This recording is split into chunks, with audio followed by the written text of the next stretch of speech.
Good evening. Welcome to the Sunday night edition of Spurs Diehards TTID, Tottenham Till I Die. And we have a celebration, at least for once, on a Sunday night, as we do. We celebrate beating Ipswich 4-1 at Portman Road. Before we get into that, let's introduce our illustrious panel. One of our regulars, Tom Clark. Good evening, Zookeeper Tom. Wrong profession. Yeah. Zookeeper Tom. How are you, Tom? Zookeeper, not green. Yeah, all good, thank you. Yeah. And then from Spurs Kings TV, the famous Ashmatic. How are you, Ash? Famous. Yes, I'm good, guys. Thanks for having me on. Blessing as always. Let's get into it, man. Okay. And our regular and my co-founder, Adrian. Good evening, Adrian. How is life treating you? I'm fine. I'm sort of buzzing. 3 wins in the league on the spin. You know, no one's mentioned the dreaded R word now, are they? You know, so like all good in this Spurs fan. Let's start. We were on. We were doing. Was it We Are Tottenham TV yesterday with Chang and Jose, Adrian? And I'll start with you, and I know it's unusual, but I will start with you on this. And I picked up a tweet about half an hour before the teams were due to be announced saying that Sarr, Maddison and Davis not starting. Davis, in fact, wasn't in the squad. What was, when you saw that, and we talked about that yesterday, Adrian, what was your impression? The Maddison one, you never know what Angie's going to do with the midfield. He's got lots of options there. So we're always going to have a sort of strong midfield, if not an inconsistent one. Davis, I don't know, he must have got a knocking train on, just not felt right. He might be ill. We don't know. I mean, they keep these things quiet. As players' health's private, really, isn't it? So that's that. And Sarr again. Well, we know Ange loves Sarr. He loves him. But obviously, I suppose horses for courses. He decided he made the right decisions because of the result, didn't he? So we can't critique him on that. Yeah. So yeah. Ash, let me bring you in then. That was the starting lineup. When you saw it, what were your thoughts? Yeah, I wasn't surprised that Maddison might be left out because I thought we've got Man City in the week, and I thought he might be saving him for that. And I wasn't sure how the midfield was set up with Kulusevski in it, but then I thought if Bergvall does start, I wanted to see the relationship between the two, big bro, little bro, a bit like the days when we saw Basuma and Sarr at the start of the season when things were going well. They had a good relationship on the pitch. So when I first saw Kulusevski and Bergvall, that was the kind of thing I would want to look out for. Your doggy obviously was exciting for me because that meant that I'll get to see Jed Spence as the right back. So I was looking forward to that, to be fair. I was quite excited at the actual lineup going into the game. And then just your usual suspects. But in terms of like Ben Davies, I wasn't too concerned because I had been impressed by Tell. And I know with Tell, they might be kind of gearing up because Mickey van der Ven had so many injuries. They might need to use Danso, as a left-sided centre back as a precautionary. So I think that's why they wanted to play him there and put Archie Gray on the right. And then we all know what Archie Gray does in possession. But yeah, that's what I quickly thought of the lineup. Tom, your own thoughts about the side? Yeah, no, it's good to. I mean, the most refreshing thing for me from the last few games is just how strong our bench has looked.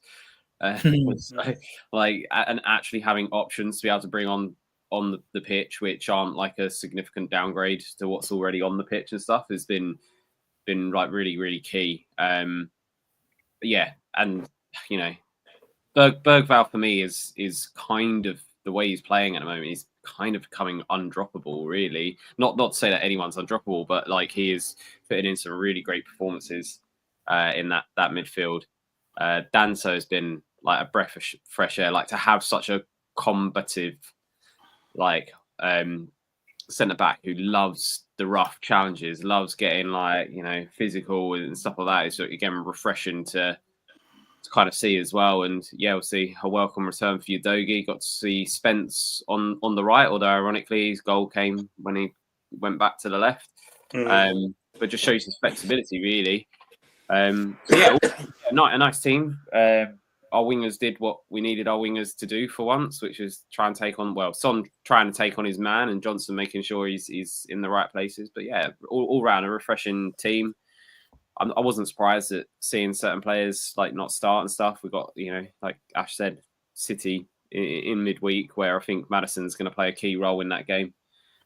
So fresher legs for him, and he looked sharp when he came on as well, which was good. Yeah, Adrian, Tom's made a few points that you could pick up on. I mean, Spence at right back, good to see Udogie back. Danso's been immense. The bench is looking stronger every week. Yeah, I just want to... This question, Yvonne Toon, I've starred it for him to bring it up later. We can talk about that later, yeah? We're going to talk about Spence and Bergvall, absolutely. Yeah. So, yeah, I'm so impressed with Kevin Danso. The guy's a natural, an absolute steal for 21 million. I mean, it looks like him and Spence, we've got two 50-odd million pound players. And Spence was going to go to Girona for 8.5 million, so we swerved one there. I thought Bergvall was excellent as well. I mean, he's really coming into his own now. And, Johnson... Well, 14 goals. You can't knock him for 14 goals. I know we all want to see more from him, more work rate for him, more involvement, more links, But you can't fault that strike rate for a wide player. 1 in 4 is usually considered good for a winger, and that'd be 9. He's got 14 already, and he only scored 5 last season. But he certainly... Look, I don't see why you can't get more for him, but I don't know if he's just told to stay up there and hold the white line like him and Werner as part of the system, just to keep... opponents' defenders on their toes, keep them back as well. I don't know if it's just tactical, but then when the opponent's midfield overrun ours, and our midfield's been overrun far too many times this season, you'd think the player would use his own nous and think, no, I'm going to come back and help out, Yeah, so, Adrian, you want to just take us through the chat? I know you said you'd do the chat tonight. Yeah, I'll do the chat for you. Let's have a look before we start looking at the game in more detail. Right, we've got Graham's here. Big up, Graham, loyal supporter here, friend of the show. We've got Jose, another loyal supporter of the show, and we support his show as well. Graham saying Jose. Drewzilla, another admin like Tom. Yeah, he makes up our four admins. Evening, Drew. Or not for you, it's in America. So, yeah, Graham saying hello, Drew. Then we got Yvonne Toon. Big up, Yvonne Toon, for following us, for viewing us. We will answer this question. It's a very good question. Drew Ziller, evening panel, evening again, Drew. Nita's here, regular friend of the show. Good evening, Adrian. Hi, Nita. Ash and guests. People always call me Adrian rather than Adrian. Perhaps they're trying to tell me something, right? Nita, good evening to you, Nita. And Luke. Yeah, Luke. I think Luke. Hi, Luke. As well. He's a Luke in our WhatsApp group, I think, and the two in Sean's WhatsApp group and our WhatsApp group. Hi, Luke. Anyway, if you are or if you're not, and that is it, Ian. Back to you. Okay. Yeah, that's good. Ash, let's bring you back. First 5 minutes, 3 big chances for Ipswich, and Delap is giving Gray an absolutely torrid time. Yeah, I thought it was interesting because obviously we kicked off and I think Gray hoofed it down Son's side, which obviously paid dividend later on in the game. But we lost possession straight away off the ball. I thought we were going to build up a little bit different. I know Ange likes to start a little bit faster. He doesn't really like the slow build up. But as a result, some of our players pushed up, and Jed Spence was one of those players that pushed up a bit higher up, which is no fault of his own. I think in the system, he does like the fullbacks to kind of push on, whether it be an overlapping or underlapping, inverting or staying outside or a bit wider, which kind of left Gray by himself. Because when the ball did break in the midfield, I saw we were kind of pushed towards the left-hand side where Son was. We had about 3 or 4 bodies there. And that's when the ball broke down and it went through, Bentancur wasn't close enough to one of their midfielders, which was able to thread it through into the lap. And then the lap in that channel, in that space, had almost like a 1v1 on Archie Gray. And he used that to to his advantage. He's got a lot of physical presence, physicality, and he's got a good burst of pace, a good set of acceleration. And I think he used that to create separation between him and Gray. And that's why he got his first shot off. And then it was a bit of a scramble. It was a bit of a goalmouth scramble. Well, we managed to salvage it. Vicario managed to pick that ball off the line almost. Where it was offside, I should just let you know that. It was given as offside. Yes, it was given off offside. But as I said, the actual structural issue was that before it was offside, the actual shot from Liam Delap was because Archie Gray, in my opinion, was left exposed. And I think after that, there's a few more other things that came down that side. And I just thought, with Danso being on the left-hand side, the first 5 or 10 minutes, they did look a bit awkward. On the ball, not too bad, but I think off the ball, defensively, I think, and you expect that from Ipswich. Ipswich, they're a team struggling at the bottom of the league, looking for points. They're going to be wanting to work hard, ask us questions, and they certainly did that. They hit the crossbar within the opening moments as well. And so we at first, I thought we were a little bit under the cosh. Was I worried? Me personally? No, I wasn't worried. I still felt I know, I mean, Spurs fans, you have to be worried slightly, right? But I just had the feeling today or on Saturday that we were going to get the job done no matter what. And we had enough quality, especially looking at that bench, which was mentioned earlier. I thought we had enough strength and depth to get through the game, and we could change things of a tip of a hat compared to what Ipswich could if you looked at their bench. But yeah, that was the first 5 minutes of chances from what I saw. Okay, before I bring you in, Tom, I have to get my time check from Melbourne, Victoria. Good evening, Peter. My show is now complete now that I've had the time check.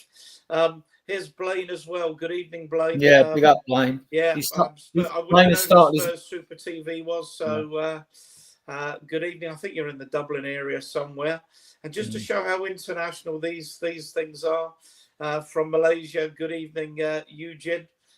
Must get you on this one night, Eugene.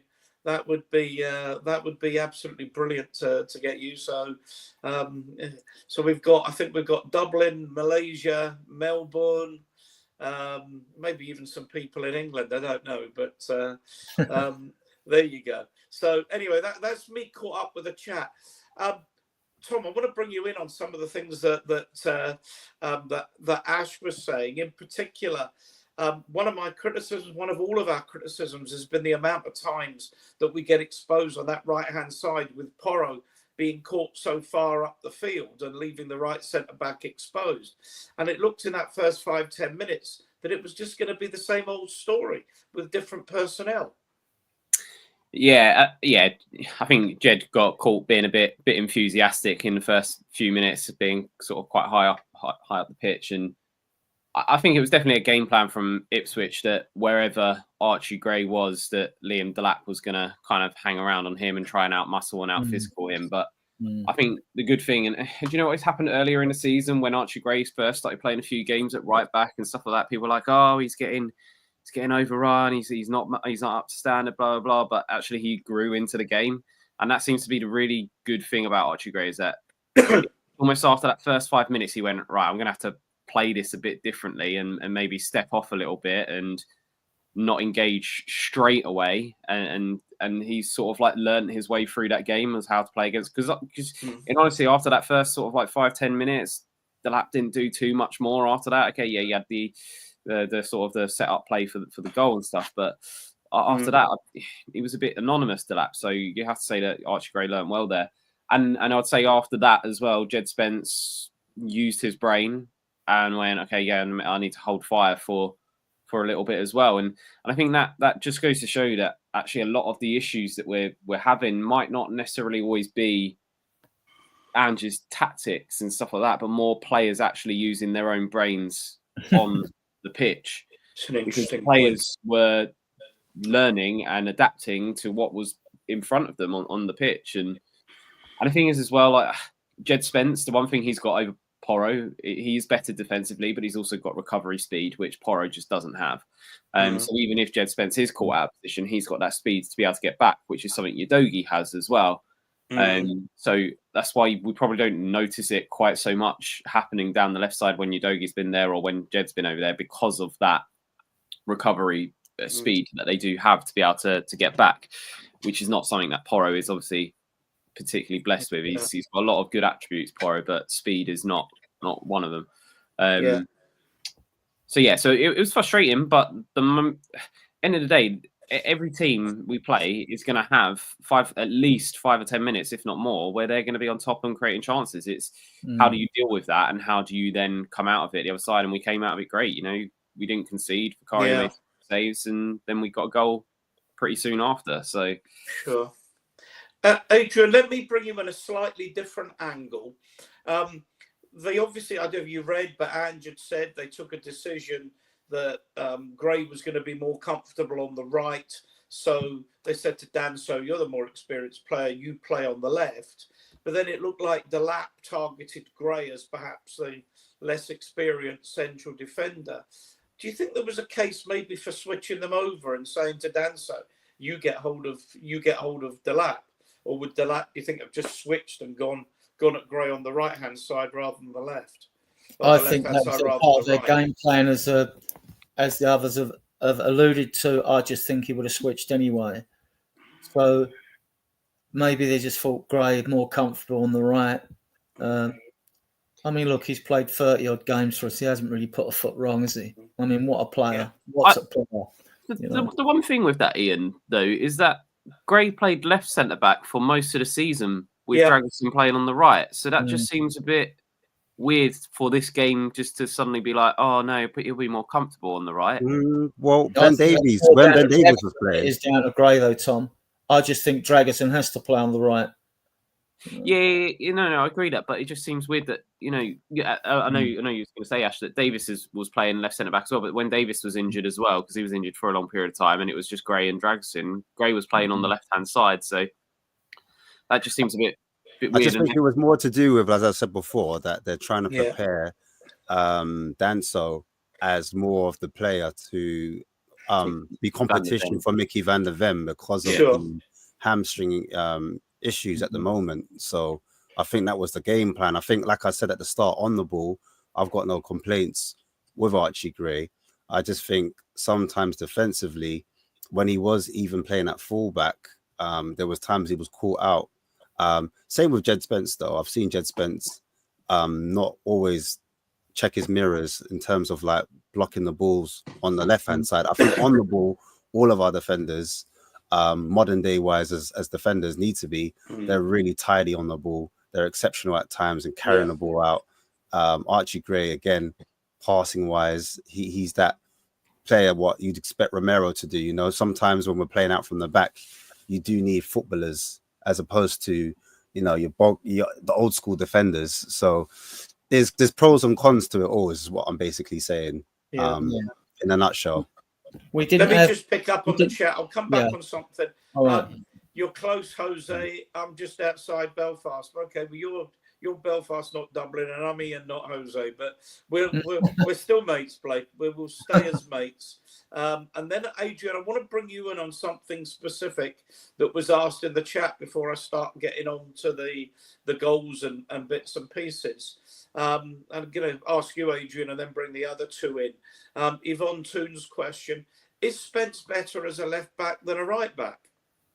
Well, this is the question. I mean, those that can be bothered to follow England anymore, there's a dearth of quality at left back, so he could well walk into that side under the form he's got. When he's on the left, though, he can invert, though, can't he? If he's on the right, it's different. Also on the left, he's got more help, because when he's on the left, he's got either Maddison's going to play him in or Sonny is. So he looked better, and then later in the game when he scores the goal, whereas he's on the left with Maddison feeding him. So I mean, he can do both. I mean, but he hasn't got used to playing on the right yet, and he didn't have his best game, did he? He was solid enough, but I mean, like he didn't have his best game on the right, and I think. I mean, he will. I mean, he did when he's everywhere he's played. Like when he's been away from the club, he's played on the right, so he's familiar playing on the right. and I'm sure he'll be fine and getting used to players around him on the right if he's playing there instead of Porro, which I would like to see more of. I'd like to share the responsibilities. You know, no, I think he's looked very good on the left, though. Got to be honest, is ball control and ball retention when he's been surrounded by players and the way he gets himself out of trouble. I mean, it's excellent. He's a very, very skillful fullback. I mean, and he saved us 50, 60 million quid. You know? Tom, we seem to, you can comment on the Spence thing as well, but we seem to have a number of players at the moment that are comfortable in more than one position. Yeah, I mean, that's classic for what Ange likes, right? He likes versatility over specificity. Oh, I can't even speak. Sorry, I'm cold as getting. But he prefers players that can play in a multitude of positions. And I mean, that's probably one of the reasons why we haven't gone out and bought the number 6 or defensive midfielder that we probably quite desperately need, because he prefers players that can do everything in that position. And likewise with the wingers, we've probably needed, some proper out and out dribbly wide wingers, but we've got wingers that can play across all 3 positions at the front, even Tell to an extent. He's not an out and out striker. He's a striker that can play left inside forward or left wing, has played on the right, like he can cover across multitude of positions. So that is a good thing to have. But the one thing you get from the teams that are at the top is players who are the best in their position, not the players who are best at covering multiple positions. So it's something that will take us a long way and is good for obviously when we have injury crisis and stuff like that. But if you're going to be wanting to compete at the very, very top, then we're going to need players who are the best in their position. That being said, I think Jed, he can play left or right. The advantage you get with him on the left is that, he can invert more easily because he's natural for him to drift in onto his right foot.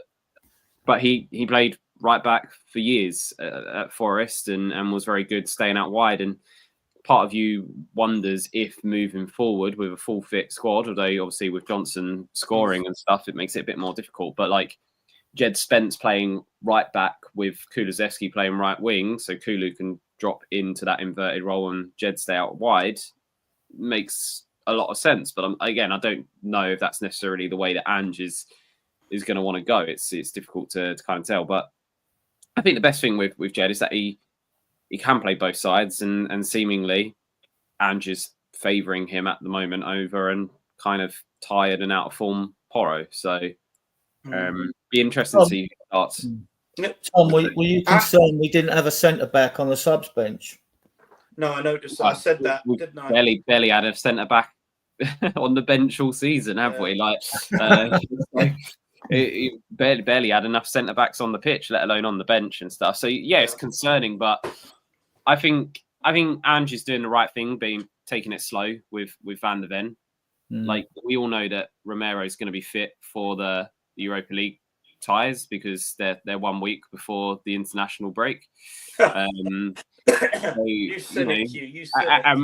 I think Ash is right in playing Danso on the left. He's probably in prep for the fact that when Romero comes back in, Romero be in that right centre back position, and then Danso will be rotating with Van der Ven for the left centre back position.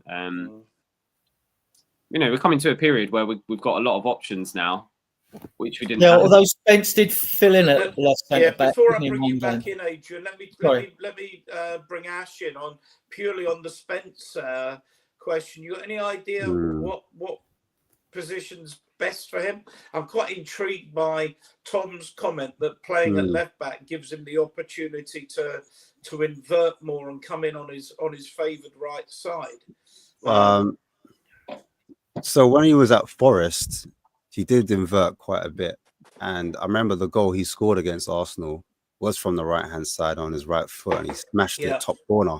Also did the same type of finish against Manchester United. So I wouldn't be too concerned with him not scoring goals or not contributing attacking-wise on that right-hand side. I think it comes down to rhythm, comes down to minutes in his legs. You can see that he's quite a versatile player where when you're just a good footballer, you can play pretty much any position. Do you know what I mean? And he clearly shows that in terms of, as Adrian said before, ball retention, in terms of ball carrying, dribbling, he demonstrates that quite a lot. Slightly a different profile to what Porro does. Porro's more of a player. He can dictate a little bit from deep through his long balls, through his switches of play, and then also when he's out wide, he can cross that ball. I think Jed Spence hasn't quite got that. He's similar profile to what Udogie is. So I think tactically, what we can do with the two of them, it's kind of like horses for courses. It depends on the opposition we're playing. We can tweak and change things, looking at the game state, looking at who we're facing. That's how we need to rotate, in my opinion, the fullbacks. And I think that's what you'll get with a Jed Spence as a right back. I just think, as Tom's already said, fullbacks nowadays, the modern ones, normally they're quite good going forward, but defensively they're not as good. And I think Jed Spence is quite good defensively because he does have the burners, do you know what I mean, to get back, and he has athleticism as well to actually be mobile and help stick his long toe out and block a shot or tackle, as we have seen as well, not just on the left side but on the right hand side, which we did see against Ipswich, in my opinion. Adrian, let me bring you back in because I'm going to take this out of order. It was something I was going to bring up later in the show, but seeing as we're mentioning Jed Spence after Yvonne's question, is Spence the best fullback in England on current form? If he's not, he's got to be in the top 3 or 4. I mean, on form. We'll see how he goes through to the rest of the season. But you just see the talents there. You see what we wanted in the first place. We know he had his issues with Neil Warnock at Middlesbrough. And he went to Genoa and he went to Leeds. Was it as well? Was he at Leeds? It was pretty well kicked out of Leeds. Yeah, and like he's obviously had a big attitude change because something's not quite right when you've got a player with that much talent, right? And managers don't want to pick him. You know, even Conte didn't want to know him. So, yeah, I mean, he just looks. He's like technically superb for a fullback. You dream of fullbacks like that. You have to go back to players like Chris Hughton and other Spurs greats on the fullback position to you know, to sort of compare. You know, a proper attacking fullback. I mean, he can do the fullback, and he's probably the best defensively out of all of our backs. Whether you call them inverted fullbacks or not. I mean, Ash knows more. I mean, I only go on the eye test. Ash is the man for the stats. Like, I'm not going to get in the ring with Ash on stats. But I mean, but just on the eye test alone, he just looks, when you see, sometimes you just see a player and straight away you go, yeah, this kid's got it, right? And he's got it all. He could go on and be, you know, one of the best fullbacks in the world. And he's better. I think he's even better because he's got more skill going forward than Carl Walker. And that's a big call. Right, but he is better than him because he's got that winger sort of dribbling ability. But Tom, is it unrealistic to think that Spence might get an international call up at the end of the month? Oh no, I think he'll get called up. I wouldn't say he's the best fullback in England at the moment, and you know, obviously there's a lot of recency bias to all of this and stuff. He's very good and he's doing very well. The biggest thing for Jed Spence is, can he do it for the rest of the season now? Can he do it moving into next season? Like, any player can have a purple patch where they perform really, really well. Can you do it for a prolonged period of time? And that's what we've got to see from him now. He's had to bide his time to get in the team, and he's finally got that opportunity, and he's grabbed that with both hands. And he's not let go, and you know, he's keeping out what most people would have said are our starting fullbacks at the moment in Udogie and Porro. He's kind of the one being favoured. I think he'll definitely get an England call up. I think it will be for the left back position that he gets played. I'll be interested to see who does get called up for that left back position, to be honest. Knowing that Tuchel will probably play a back 5 as well. So actually Jed will probably be playing, if he does play, he'll play more left wing back, which, you know, might suit him even more. But I wouldn't be surprised if the 2 left backs that get called up are Jed Spence and the Arsenal boy, Lewis Skelly. I wouldn't. Is Man United not fit? Is Shaw not fit? or Chilwell? Shaw's not fit. Chilwell, he's only just moved to Palace, hasn't he? And I don't think he's made too many appearances yet. So, but would Tuchel be does know surprised Chilwell, if so. Wan-Bissaka's English, isn't he? Yeah. He is, he's English, but he's right back. You know. Yeah, no, I'm not sitting there. I'm just thinking he's been a revelation since he went to West Ham. He's the same player as he was at Palace, and I think it's maybe indicative of the state of Manchester United at the moment. That Wan-Bissaka was a great player before he went there. Looked very ordinary at Man United, and now looks a really great player again. Yeah.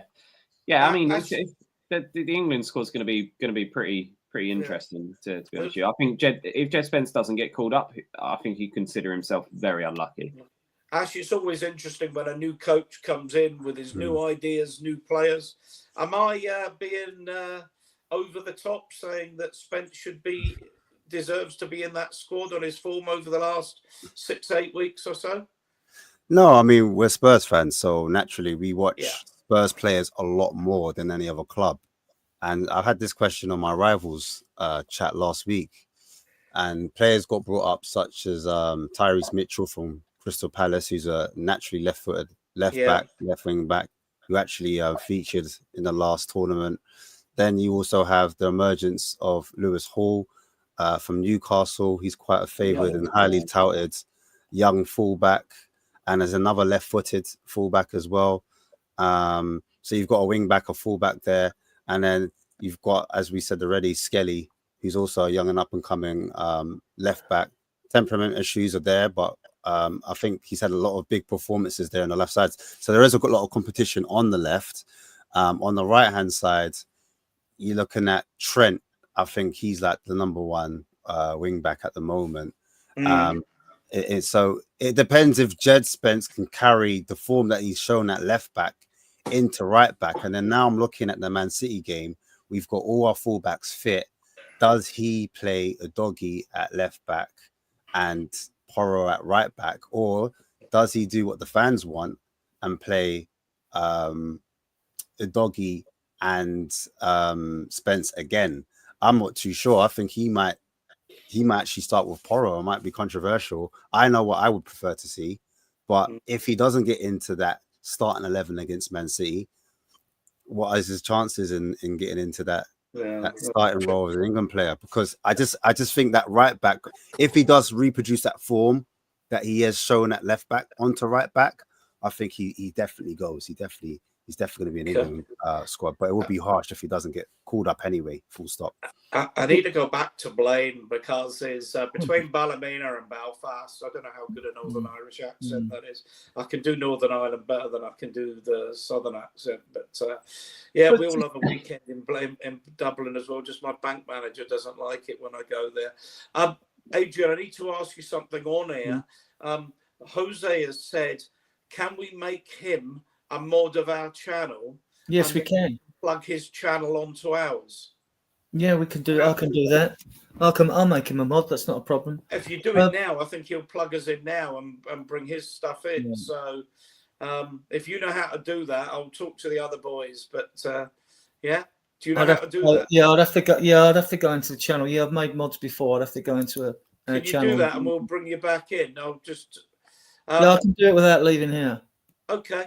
I'll talk to the other boys while you're there. That would be really good, Jose. Yeah. You can come on the channel. If you can come on, I'll send you a link if you want to come on as well. Just let me know.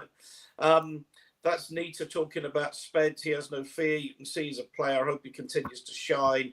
He was locked off for too long. Yeah, I don't think anyone would argue with that. Let me bring you back in, Tom. Let's go back to my banners. Let's talk about the goals. 19 minutes, might have been a torrid first few, but we were getting a grip in midfield. 19 minutes, Son run, ball across, Johnson 1-0. Such a typical Ange goal. Get to the byline, knock the ball across. Player centre forward running in, or the wide right player coming in, and there was Brennan Johnson, bang. Yeah.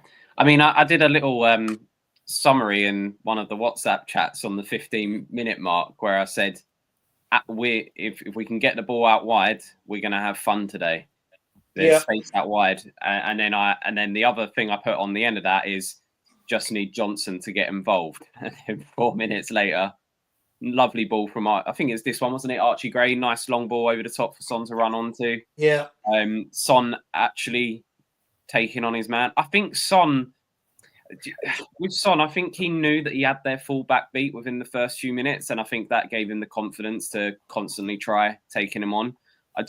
Son is very much a confidence player at the moment, isn't he? And I think if he doesn't have a successful dribble past his fullback early on, he then just doesn't seem to want to try it again through risk of obviously like not succeeding. But I mean, he took on the fullback several times on the outside and the inside, which that versatility is key. But yeah, I mean, great taking on his man, and a fantastic ball into no man's land where the keeper, can't really get there, but defenders don't want to put it into their own net. And Johnson doing what he does best and steaming in at the back post for a 2-yard tap in. Yeah, I think in cricket they call that ball the corridor of uncertainty. That ball between, outside the off stump and going across the batsman. But I mean, Ash, that's for all I said about Delap giving Gray a really difficult time early doors, Son was giving Godfrey a really hellish time trying to block him in that fullback position. And he's an experienced player, Ben Godfrey. Yeah. It's interesting because I felt that the presence of Udogie gave something Ipswich to think about, because when Udogie gets on the ball, he's really a good ball carrier, a good dribbler. He does invert, but he carries the ball forward. And I think that gives space a little bit more for Son. So it gives the players like, who do I pick up? Do I pick up Son? Do I pick up Udogie? And there was like a chance before that when Son had the ball and Udogie was allowed to overlap a little bit, which creates that momentary of doubt. But what Son's really good at doing for that particular goal, he's really good at being on the cusp of the line. So he knows how to kind of stay on side at times and just time his run to perfection. Because when that ball came in for Archie Gray, he was just on the line. And I think Son performs best when there's a lot of space in behind, when there's space to run into, to roam into, as a winger, as an inverted winger at times. And so he was able to pick that ball up, do what he does best, dribble at the player, kind of chop it onto his right foot, then chop it back onto his left, do a step over like he's going to chop back in. As he does a little fake, that buys him time and creates a little bit of separation. And then he is able to smash it across that 6-yard box. And we know that Johnson is just perfect at getting on the end of things, because he just knows that pitch geography, I need to be on the back post. I need to know where to be. As soon as Son's got that ball, I need to be in and around that area. And Johnson has scored many of his goals like that. And lots of people give him some credit, because there's been times when we've done plays like that and no one's been on the end of it. We haven't had a play on the end of it, and Johnson's been there to finish it. So we when we talk about Johnson now, it's like I'm watching the Man City game and I'm watching Doku, and Doku's rinsing Trent for days. Like he's cutting them to shreds. But at the end of it, nothing. Do you know what I mean? Like, how many chances were created? Johnson can't do that to save his life, but his effectiveness, he gets us goals. And how do you change momentum of games? How do you win games? By scoring goals. So you can't really get at him if he's going to help. And now, at one hand, he handicaps us because on the ball, he's not doing what a Doku does. But on the other hand, he's getting us goals. He's being in the place at the right time, at the right moment. And that's what you need to do to change the momentum. Because I think before that, the game was a bit choppy. And even before the ball broke to Archie Gray and he did that ball over the top, it was a bit pinballish. I don't know if you guys remember. It was going back and forth. I think Kulu lost the ball. I think Danso tried to pick it up. Bentancur lost the ball. And then we got it break to Archie. Then Archie plays him in first time. And I think that's how that goal comes about. But yeah, that's just my take on it. Yeah. Just pick up where Jose there. Look, that's fine, Jose. I don't know if Adrian's made you a mod to help you do that. I'm trying to host as well, so I'll leave you two to do that. But yeah, no problem at all. Chang's meant to be coming on around 9 o'clock our time, so yeah, no problem. Adrian, let's go back to Sonny to Johnson. It was just a Spurs goal, and I loved it. Yeah, I love the through ball. We're talking about the first goal here, yeah? I'm talking about the first one. I'm going to come on to the second one in a minute. Let's not underestimate the ball from Archie Gray, to Son that laid on that first goal. And then Son like bamboozling the defender and putting the cross across, and like it's a typical Johnson goal, although he has scored some quality finishes, which have showed a lot more composure than last season. It was an excellent goal. I thought it was an excellent goal. It was quick, forward, and like excellent goal. Yeah.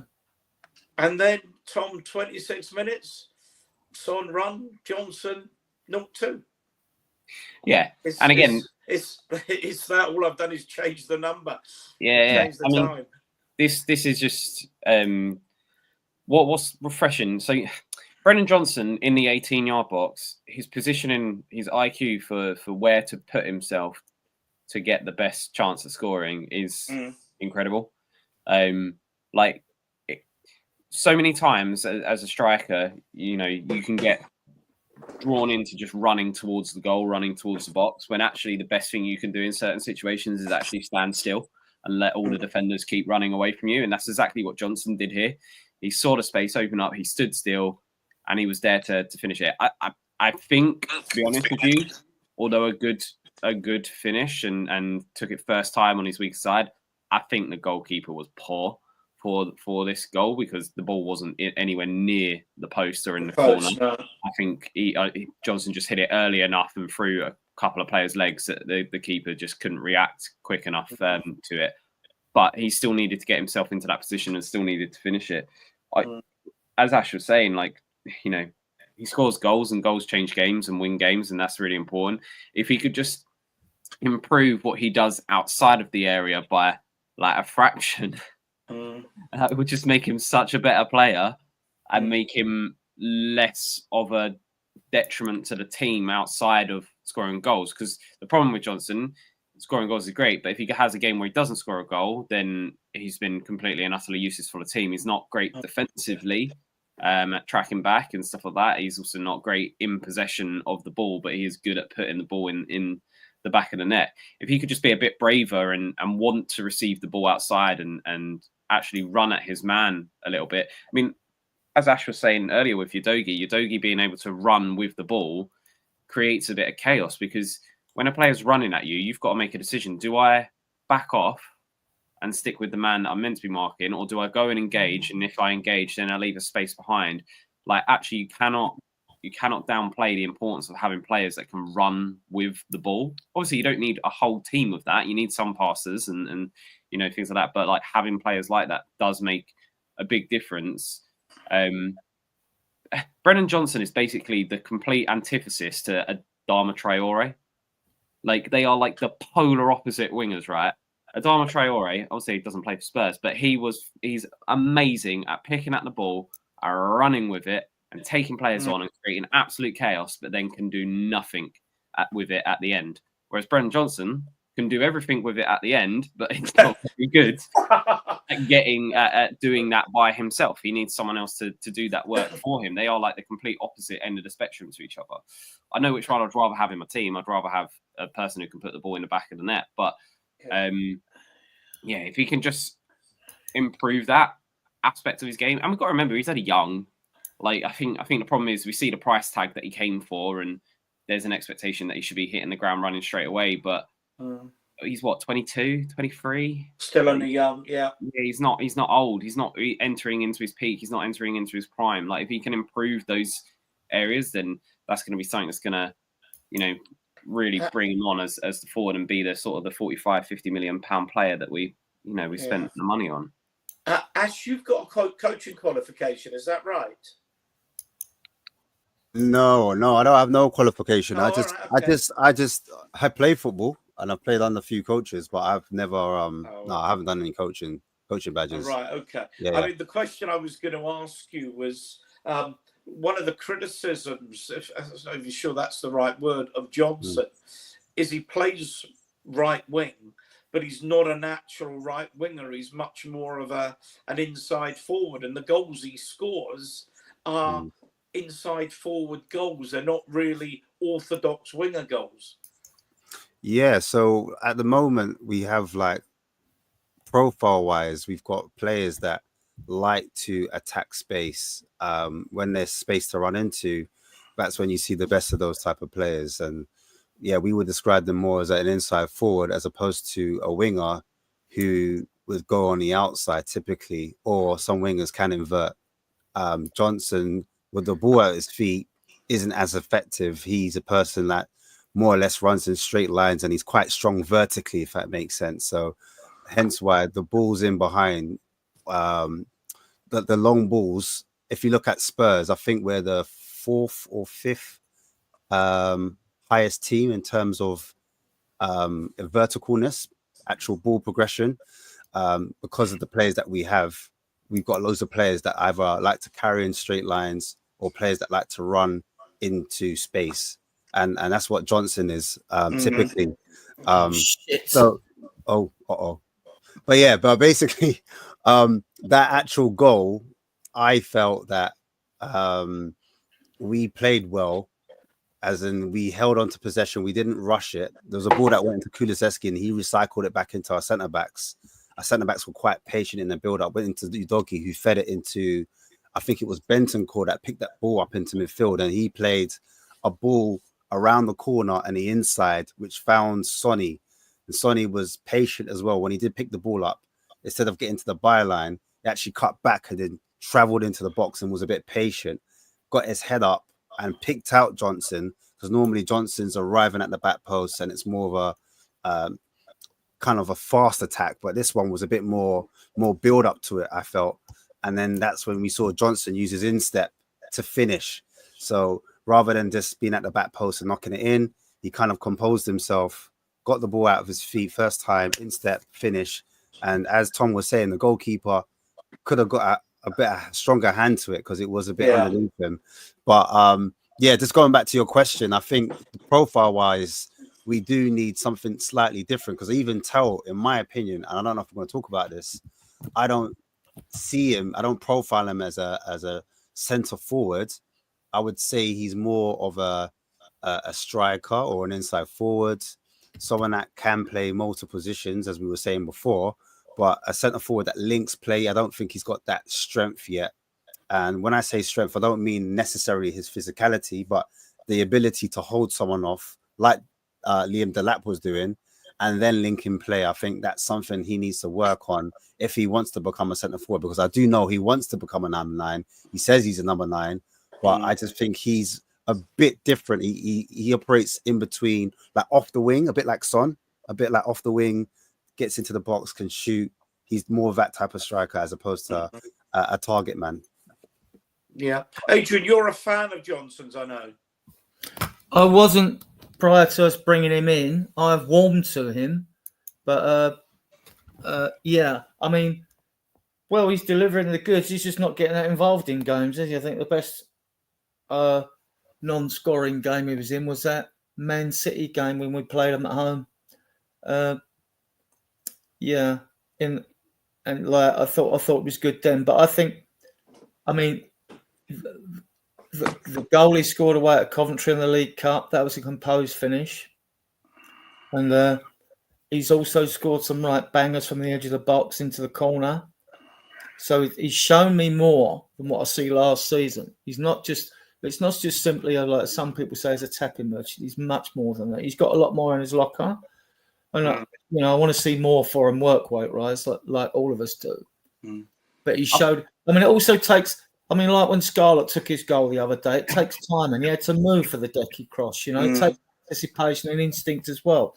And I think Johnson's got that. You can't knock 14 goals though from a wide man or an inside. No, You can't knock that. But again, you want to see more from him. But like, so I've warmed to him. We'll see what his numbers are at the end of the season. I mean, what if he finishes with 20 goals and still doesn't contribute that much in the rest of the game? I mean, like, he's still going to be a valued squad member, an asset, whatever happens, isn't it? You know, whether A couple of things in the chat, Adrian, which we will come to. One from Jose. Do you guys feel more confident for Wednesday? We will come on to that. And the other one was from Blaine. I wonder if you guys, yes, we're linked with Leroy Sané on a pre-agreement or a free transfer. Can we come? I'll come back to that as well. I want to just stick with the agenda, but there's a couple of really interesting points there that I think are well worth discussing. Ash, let's change the batting order. Too much cricket in the chat, by the way, but that's another story. 36 minutes, Hutchison 1-2, and I'm going, oh, here we go again. Yeah, it's interesting. I felt Dancer was quite poor on this part. The ball was bouncing all over the place. He's gone up for a header and he's kind of misjudged it. Ended up on the floor. And Spence slightly caught out of position. Ball's broken to Ipswich, and then a little cut back into Murray Hutchinson inside the box on Archie Gray's side, because obviously that right hand side was targeted when they were trying to do those balls directly into that side. That the weight of pass was perfect for Murray Hutchinson just to place it into the back of the net. But yeah, it was typical, right? Because 2-0, you think the players are playing well, they're confident, but it didn't really phase Ipswich. Ipswich was still pressing. McKenna still had the boys motivated.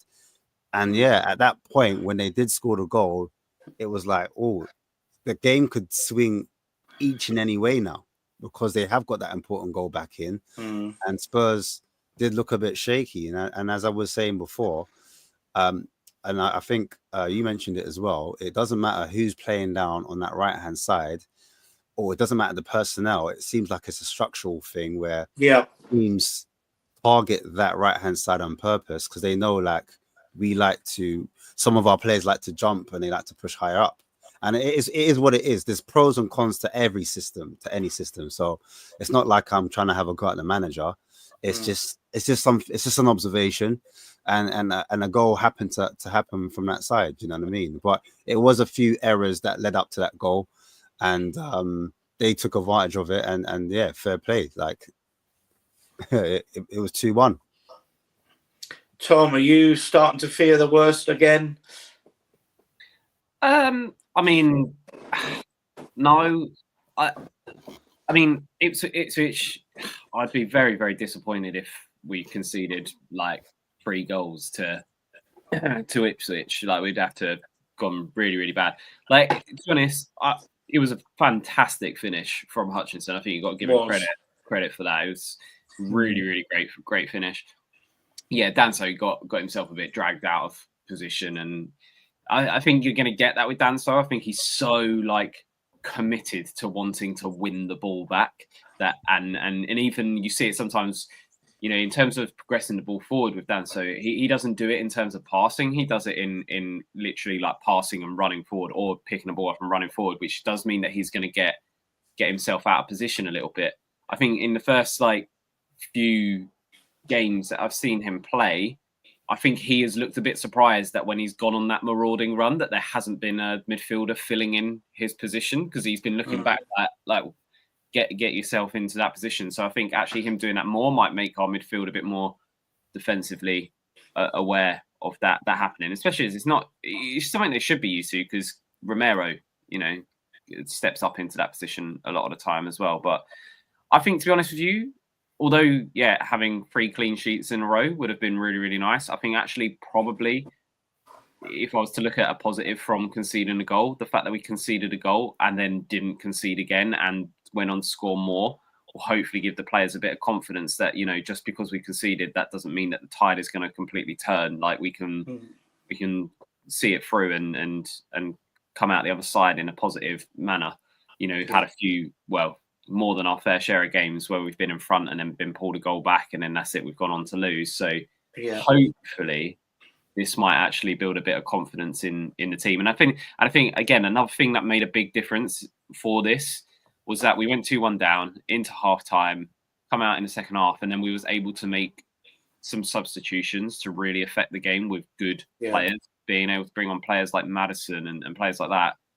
It makes a huge difference because in past few months we haven't been able to make those substitutions. And I'm going to come on to that, Tom, on the I'll talk about the goals, and then I want to talk about Adrian's. I want to talk about Ange's. I hope Adrian's not manager, because I thought, I mean, in my view, I thought Ange's in-game management was absolutely superb yesterday. But sorry, you flashed that up.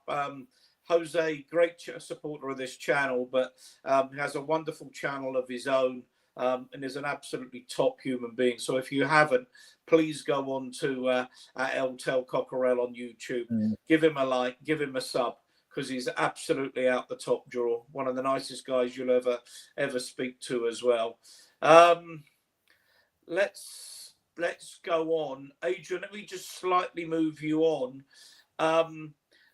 Sonny was superb. I thought that was the best 45 minutes he played for a while.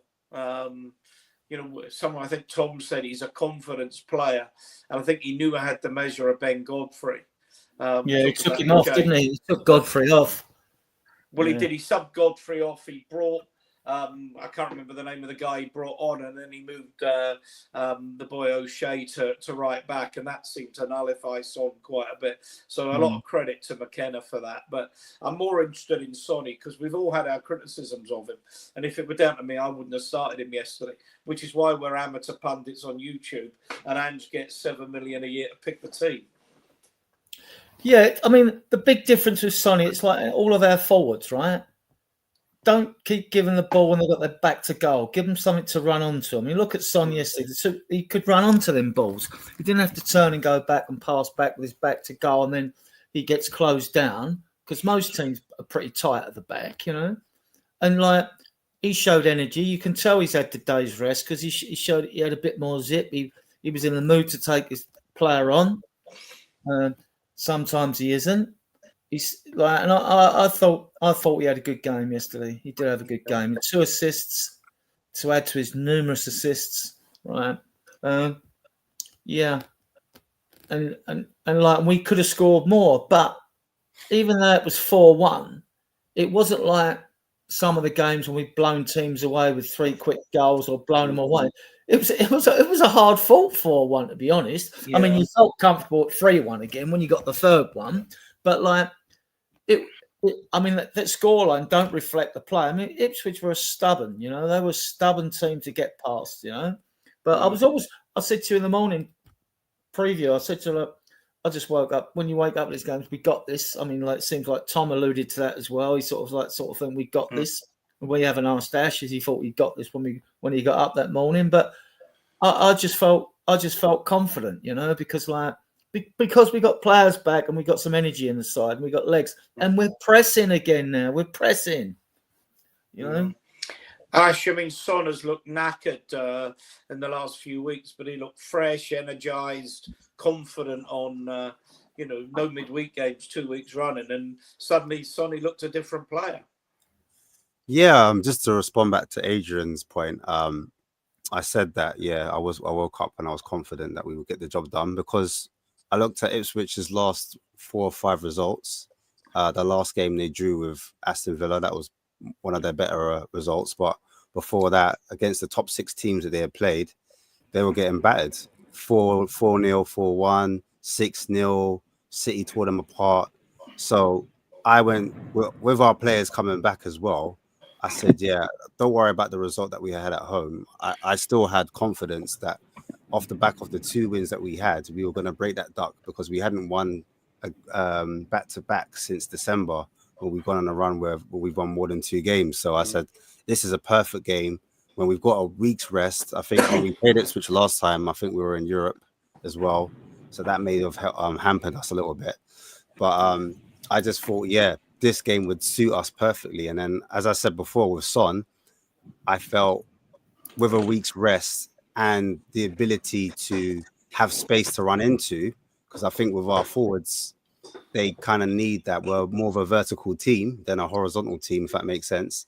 I think that kind of played into McKenna, kind of played into Spurs' hands by trying to press us, by being aggressive, by trying to be in the front foot. He was trying to take the game to us. And so when teams do that, Spurs always take advantage of that. We like to, if McKenna set up with a back three and sat back on a low block, we might have had a different question going into this about Son, in my opinion. But yeah, definitely Son had his better game, in my opinion, as well. He definitely was able to go on the outside, as you said before, go on the inside, mix his game up. And yeah, those 2 assists were massive for him. And if you look at the stats now, he looks like one of the better players. I think he's only a few goals off from what he normally does per season. I think it's 14 goals was his worst season, and I think he just needs about 4 more goals, and he equals that. So yeah. Ash and Tom, do you know Chang? I don't know if you've worked with people in the chat. Yes, Chan. Big up, Chan. This is not work. This is pure pleasure. Good evening, Chang. And we're talking about your good man, Mr. Son. Chang, from anyone in the chat doesn't know Chang. Chang's from Malaysia, and I think it might be 5 a.m. in Malaysia at the moment, or just gone 5 a.m. Yes, it's just past 5 a.m. and I do apologize for being late to the show. I really thought I would be able to wake up at 2 a.m. and get here to the office by 8 p.m. UK time to be at the start of the show, but better late than never. And I have been listening in on the past hour or so since the show began, whilst I was driving here back to the office to be on the show. But wow, what a win for us. Absolutely couldn't have hoped for a better outcome since the last time we all were together on the pre-match pump up over on We Are Tottenham TV. And I know both me and Mr. Adrian, we were predicting 2-1 wins. So to get 4-1 is a very welcome return. It definitely does help with our goal difference, and 3 wins on the trot. Despite everyone saying that this is the worst ever Spurs team assembled under the worst ever manager helming the squad. And I mean, this actually sets us up perfectly for Sunday, as I've just seen the full-time score between City and Liverpool, and that actually gives me hope. That we just might do the double over them and win 6-6 over all Manchester clubs this season. Although I'm not going to be going into that just yet. I think we still have to pick through this post-match review against Ipswich. And I think I pretty much agree with everything Mr. Ashmatic, Mr. Tom, and of course Mr. Stroker has been saying about the goals by Johnson in the first half, and also the nervy start to the second half, especially after they scored that goal. And I think we still have work to do, if I were to be honest. And there was a few questions that was asked earlier at the beginning of the show to everyone on the panel. Is Spence better at left back or at right back? Is Johnson, the finished article yet? Does he still have a lot more to offer and to grow into, assuming that he still has a future with us in 2-3 seasons time? Whether it's under Big Ange or someone else remains to be seen. And a lot of these questions had me asking, like, whom amongst those players that played against Ipswich is a certified and certain starter come Wednesday against City? For me, I think all of those players had a good case to be starting against City.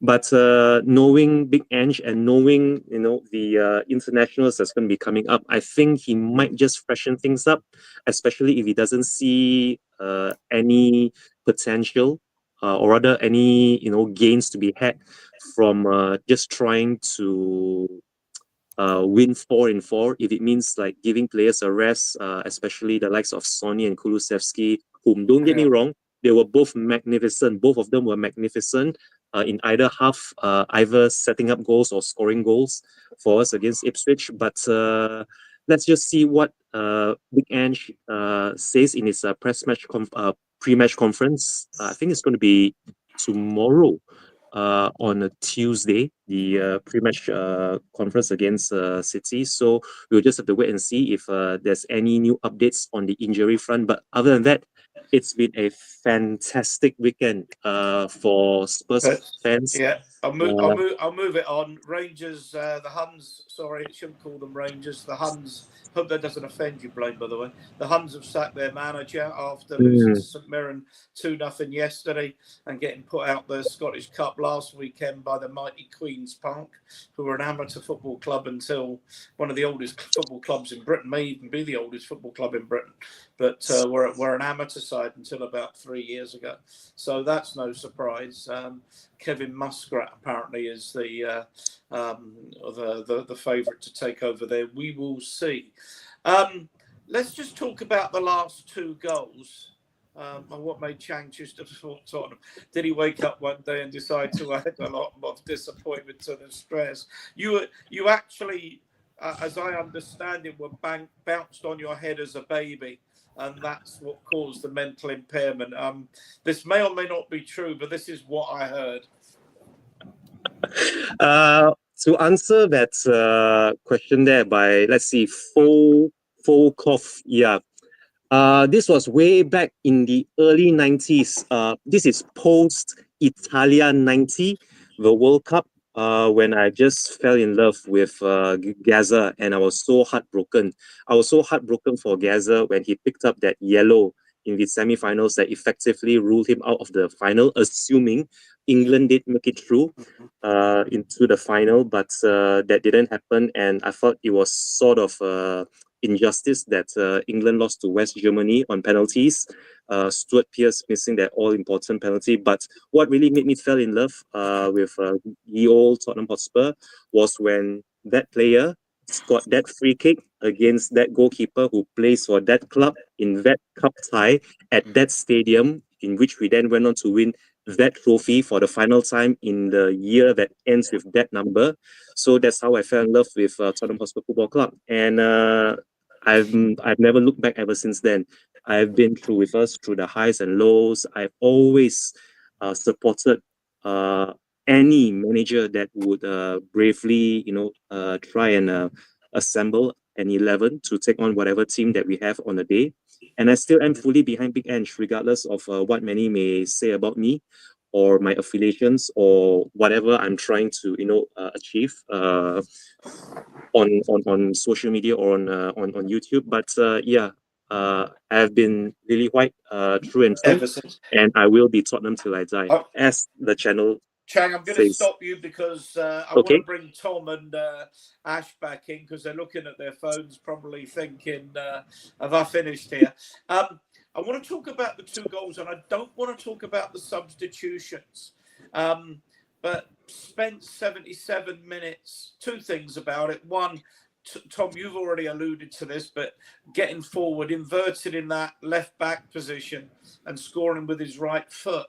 But Maddison, a lot of talk about Maddison. He's out for a long period of time. It takes him another 10 games before he's back. I thought he was really excellent last week, and he was really excellent the little cameo he had yesterday.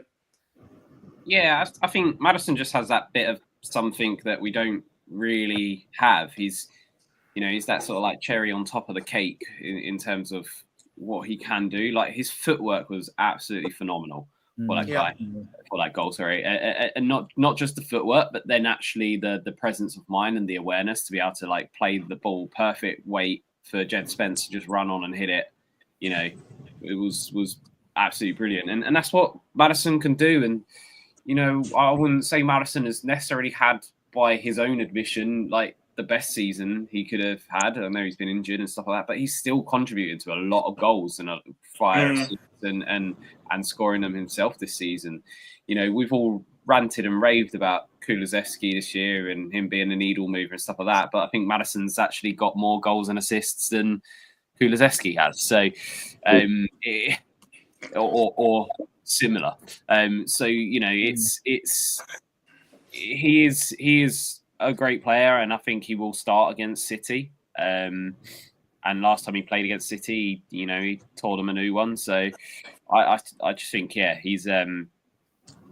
I really like Maddison. I do get that, if it's getting down and tough, then he might not be the person to necessarily, dig in and help with that. But in games where we're dominating the ball, he has to be on there because he can run with the ball and he can pass and he can shoot. Like, I think he makes a big difference to us. Ash, another lovely cameo from Maddison, and Spence made his own luck. You don't has a shot. You don't buy a ticket. You don't win the raffle. Yeah, I agree, man. And I was so happy for the family. I actually went down to the game. I went down to Ipswich yesterday, and I saw the family. I saw the mum. I see the sister, and obviously the goal finally paid off. I felt like, wow, he hasn't scored for us. This is weird. Obviously in the Premier League, I know he scored in the League Cup, but yeah, it was such an amazing moment. It was my favorite goal actually out of the four. I really enjoyed it. I like that. Okay. Banso played that ball forward. He was daring. It broke to Odobert. I thought Odobert's inclusion in the build-up was good because he was another player that, again, likes to touch the ball a lot, but he was useful with it. Gave it back to Spence. Spence goes down the line. And then as Spence does it's almost like a 1-2, but it's not a 1-2. But the link up between him and Maddison was just beautiful to watch in real time. And like the way ends went crazy when he scored. And like Tom said before, and yourself, Maddison's ability to like chop and change on each foot. He's so like 2-footed, where he kind of chops it onto his right foot, but he uses the same foot to chop it the other way, and then he's able to pass with the outside of his boot into Spence. I just said, this is great to watch. Spence sorts his feet out again really quickly, and then gets that shot off again. It deflects off the Ipswich player into the top of the goal. But when I watched it live, I didn't see the deflection. I just see the ball go in the back of the net, and I just lost my mind. I was like, yes, finally, I was so happy for the kid. And also his celebration. Like when I watched that live, when he finally, that was his moment. He did the slide on the knees, and he actually held his eyes because he wanted to, the emotion overwhelmed him.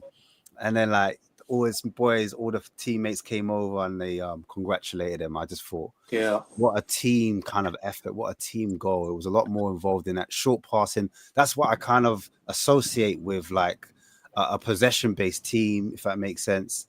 I like the fact that the goals were different. One was a bit more direct and one was a bit more patient, and then one was a bit more combinational play. And that's something I want to see moving forward, in my opinion, man. But yeah, it was a good goal. Adrian,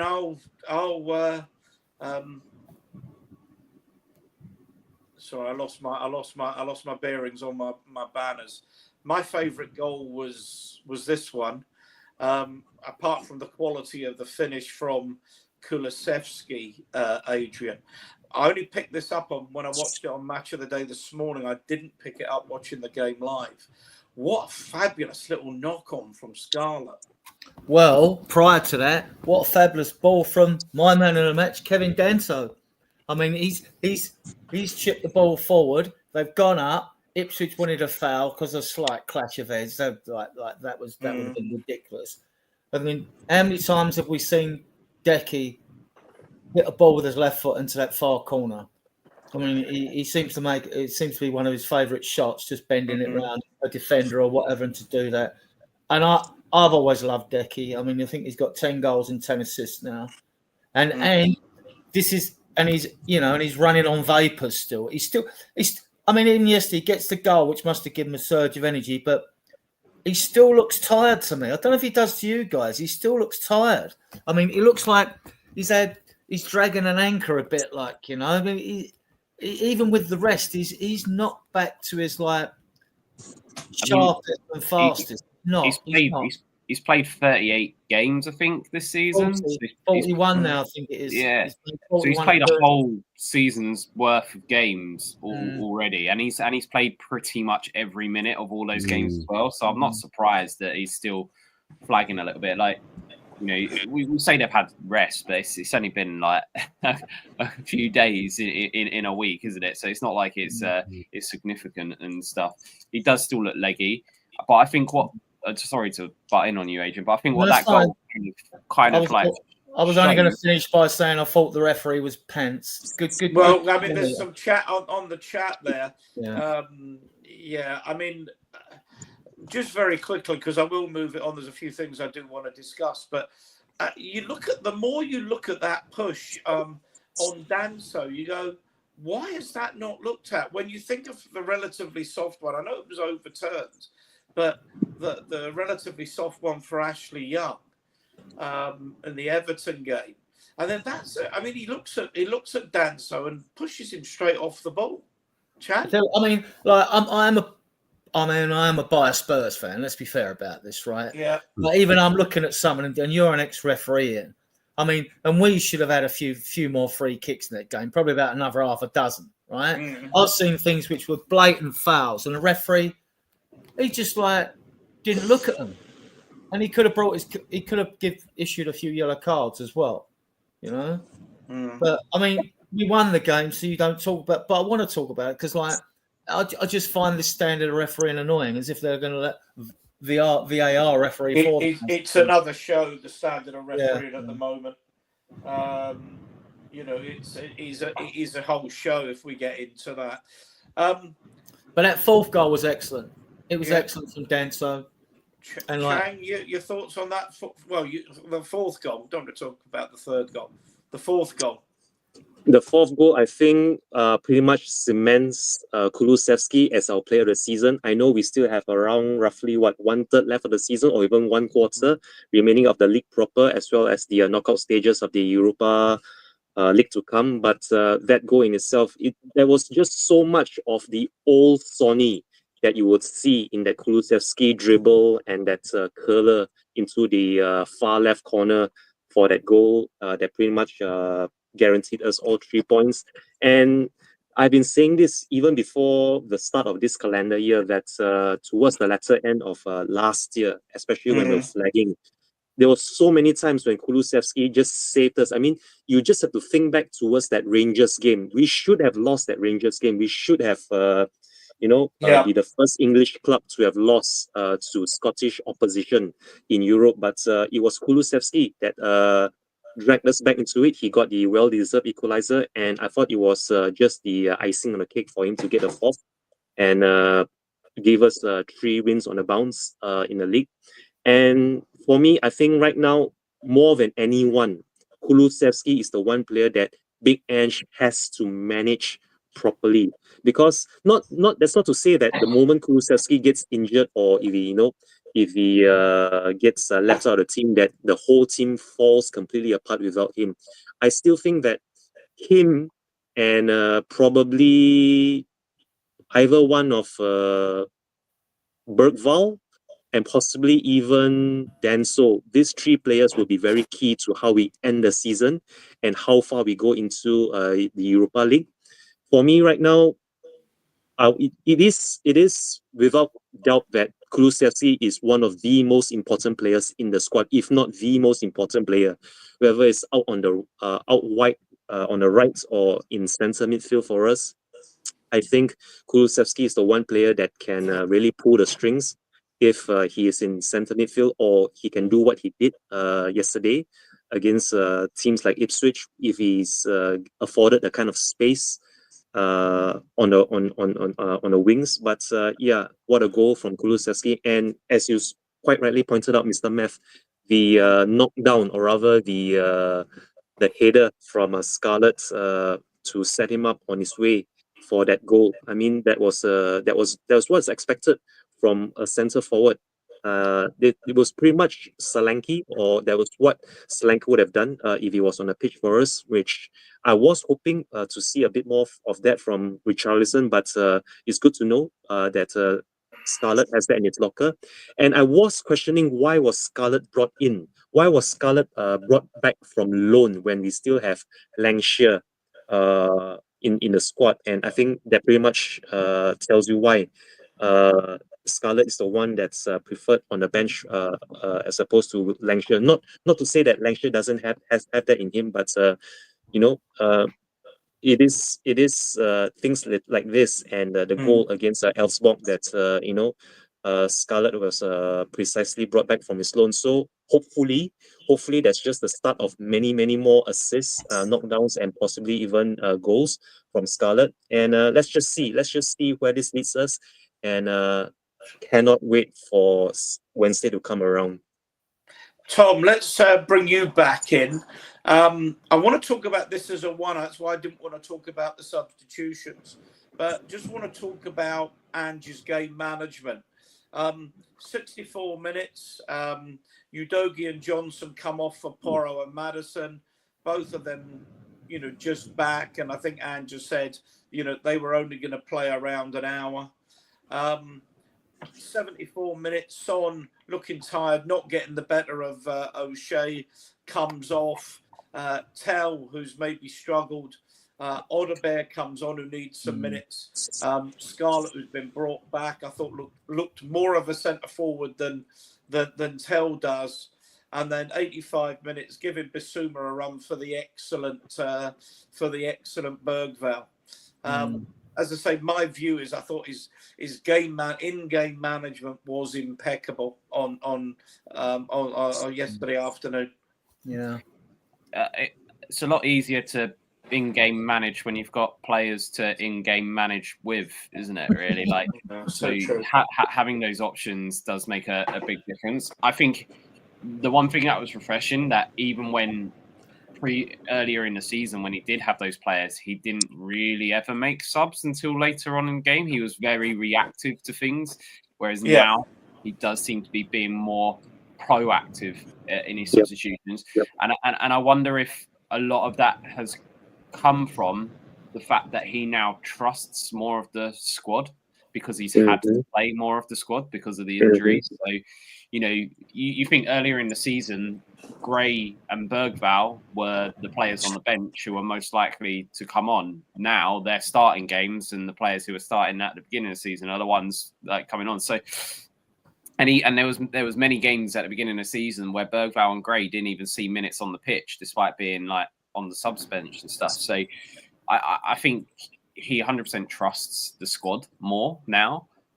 Or at least some of the players more, which means that he's a lot more proactive with the substitutions. I think obviously he is being better with managing players' minutes and stuff as well. So Son getting an early rest and stuff as well.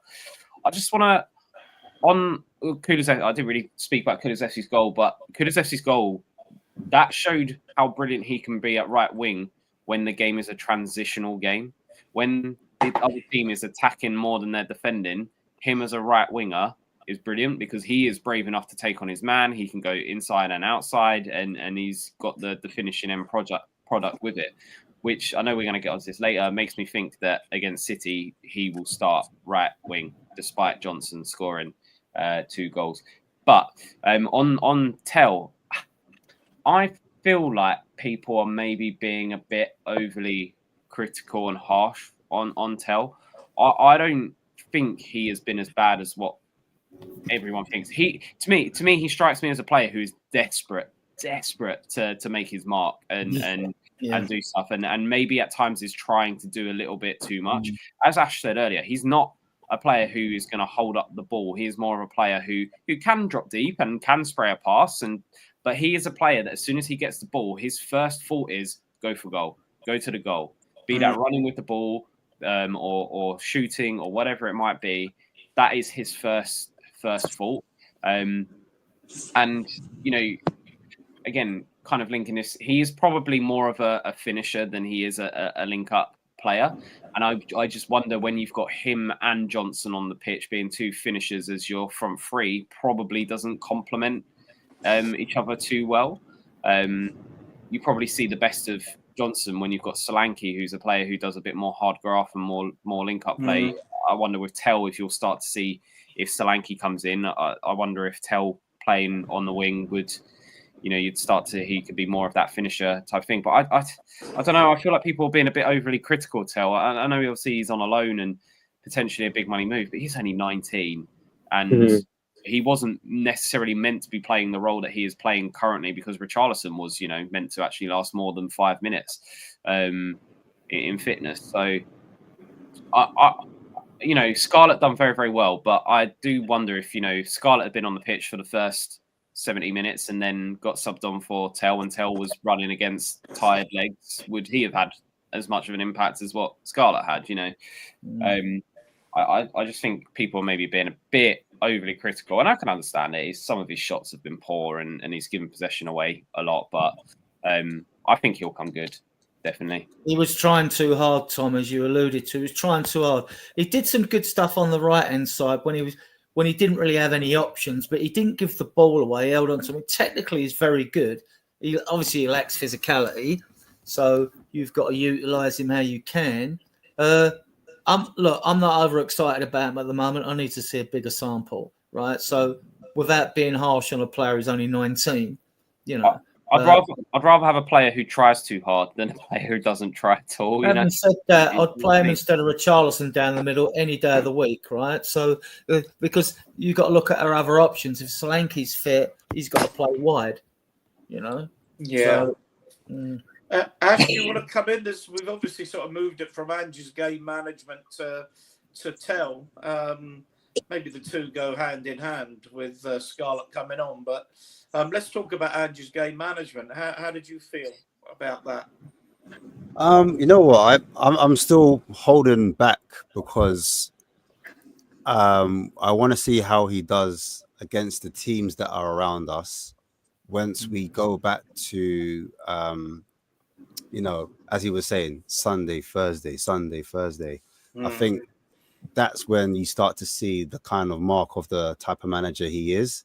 I think once a week, he hasn't got too much. There's not too much to throw at him. He hasn't got to think as much.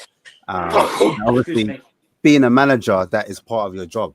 That's where you make your money. That's where you see see what they're worth. So I thought that he did well because we were playing Ipswich. Ipswich couldn't really change the game like he could because we are a better team. We do have better quality. So I didn't want to go over, not saying that everyone's going overboard over the Ipswich win, but I didn't really want to judge Ange over this because my expectation as a Spurs fan is we beat Ipswich. Yeah. I predicted 3-1 personally. So when we got the fourth goal in, do you know what I mean? It was brilliant. But I'm not gonna go too full. I just want to wait out and see how we do against City, and then obviously Bournemouth will be a good test because I think Bournemouth will have less rest than us, and we'll have more because they're in the cup still.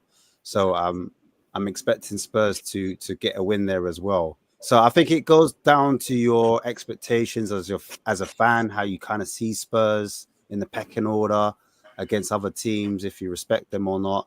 There's no easy game in the Premiership, let's face it. But when you're facing a bottom three team, it's good to see Ange be able to use his squad fully, bring those substitutes on, and those substitutes make a difference. And then he's able to rotate and rest players because he knows that he's got Man City coming up midweek. Going back to the Tell issue, it's a tricky one with Tell because Tell, when you're in this, we've only got like 3 or 4 months left. So it's like we have to make a decision at the end of this spell, whether we want to fork out 60 million or however much it is. That money could potentially go to different areas in the squad. For example, a right winger with a different profile, which I think we need because, as Tom said, I think Kulusevski, again, he plays better on the transition, on the counter attack, when there's space in behind and he's able to be more direct. And if teams want to low block us next season and we have to break teams down and we do have a lot of the possession, do we rely on players like Kulusevski and Johnson where there's no space to run in behind and there's no space to attack? So those are the type of questions I have. And does the manager identify that as a key area and do the recruitment team align with that as that being a key area as well? So that's a good point, Ash. Sorry to butt in, but we don't know what's going to happen with Solomon. We don't know about Odegaard, and we don't know about Yang Min Hook. So we've got wingers. I think our priority should be another striker. And if you're going to, if Tell doesn't convince by the end of the season, though he's technically superb, right, for his age. I mean, I've always wanted Dusan Vlahovic. Now they've got Muani at Juventus. I mean, I know a lot of fans wanted Gyökeres, right? I like that. I really do like Vlahovic, and I think he would. I mean, some say he wouldn't fit the Ange system. All right, not a renowned presser, but he does a job anywhere in midfield and up front, and he can score from anywhere. So. Let me come back, Adrian. Let me come back because there was a question that was put by, I think, by Blaine about us being, I don't know if he's still in the chat, but about us being linked with Sane. So I think I'll just have a little transfer chat as we conclude. But let me bring you back in, Chang. I haven't heard from you for a few minutes. We talked about Danso. You may have heard that in the, in the car coming in. Danso's been a real find, hasn't he? I think it was during the pre-match pump-up that we did together on We Are Tottenham TV, which I mentioned that Danso just reminded me so much of the Chelsea version of Rudiger before he went over to Madrid, and I think that's proving to be the case. Although I think long term, I think he should be the natural replacement for Romero, assuming that Romero is on his way out in the summer, although there is no indication of that yet. But yeah, I mean, for the amount that we paid for Danso, I mean, right now, just on the last couple of games that he's played for us, I think that transfer fee has probably doubled by now. And for me, I think he would be absolutely pivotal to how we finish in the league and how far we are going to progress in the Europa League. But yeah, for me, right now, Danso more than anyone, I think it's also key for us to manage expectations with him and also to keep him fit. Because if we look at that bench against Ipswich, we have no centre backs available to call upon if either one of Danso or Archie Sir, Gray. excuse me, Chang. Cheers, Graham. Yep. Thanks. Always a pleasure. Thank you always for your support. Really, really appreciate it, my friend. Thank you. Sorry, go on you go, Chang. Yeah. So again, with Danso, I think it's very important for us to manage his minutes as well. Although I think there is absolutely no other choice. We have no other viable option to call off from the bench or even in reserve to fill in for either one of Danso or Gray if either one of them, finds themselves unavailable again for the foreseeable future. Which then again, you just have to ask the recruitment or even the management why they were so willing to let the likes of Alfie Dorrington go on loan. But yeah, for me, Danso, what a find, and I think he would be very key for us come next season. But however good he is for us right now, I still feel that we need a centre back and not just one that can challenge or fill in for him or Romero, someone that actually helps the squad. And for me, Danso is that one player that absolutely walks not only into the Spurs team, but pretty much any other club in the Premier League into their starting 11. That's how good Danso is. And I am glad that he has that in him. But yeah, let's just see how this season progresses and how Danso himself progresses with the rest of the squad. But yeah, what a great find Danso is, and much like any other new signing, I'm glad that Danso is playing for us rather than against us. Having said that, back to you, Mr. Meth. Tom, you've been impressed with Danso? Yeah, I have been. I'm not going to get too carried away because it's only been a few games, and I think we have been starved of a proper centre back. So I'm maybe being a bit more pessimistic of how much he offers, going forward and stuff. I think I'm just thinking if Romero and Van de Ven are fit, I don't think Danso starts. That's just my opinion on it. I think Romero and Van de Ven will start, although there's probably going to be significant rotation between Danso and Van de Ven, as we discussed earlier in the show. I think he's a very, very good player. I'm frustrated by the fact that apparently we had we were trying to sign him earlier in the window, but he would have been an extra €5 million more. We didn't, and that's just frustrating because that was like 5-6 games we ended up not having him in where we could have. So that's annoying.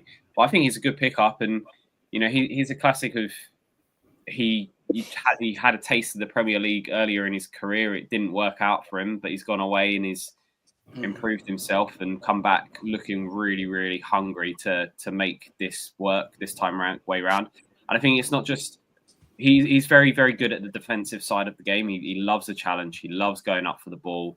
But the one thing I've seen from him, which is really refreshing, is that he just seems to be a leader as well. He seems to be telling players where to go, when to hold, when to move. Like he's kind of leading that line from the back, which we haven't had in a while. And to be honest, even when Romero and Van der Ven are there, you don't really necessarily see that leadership from those two centre backs. You get it probably more from Vicario behind.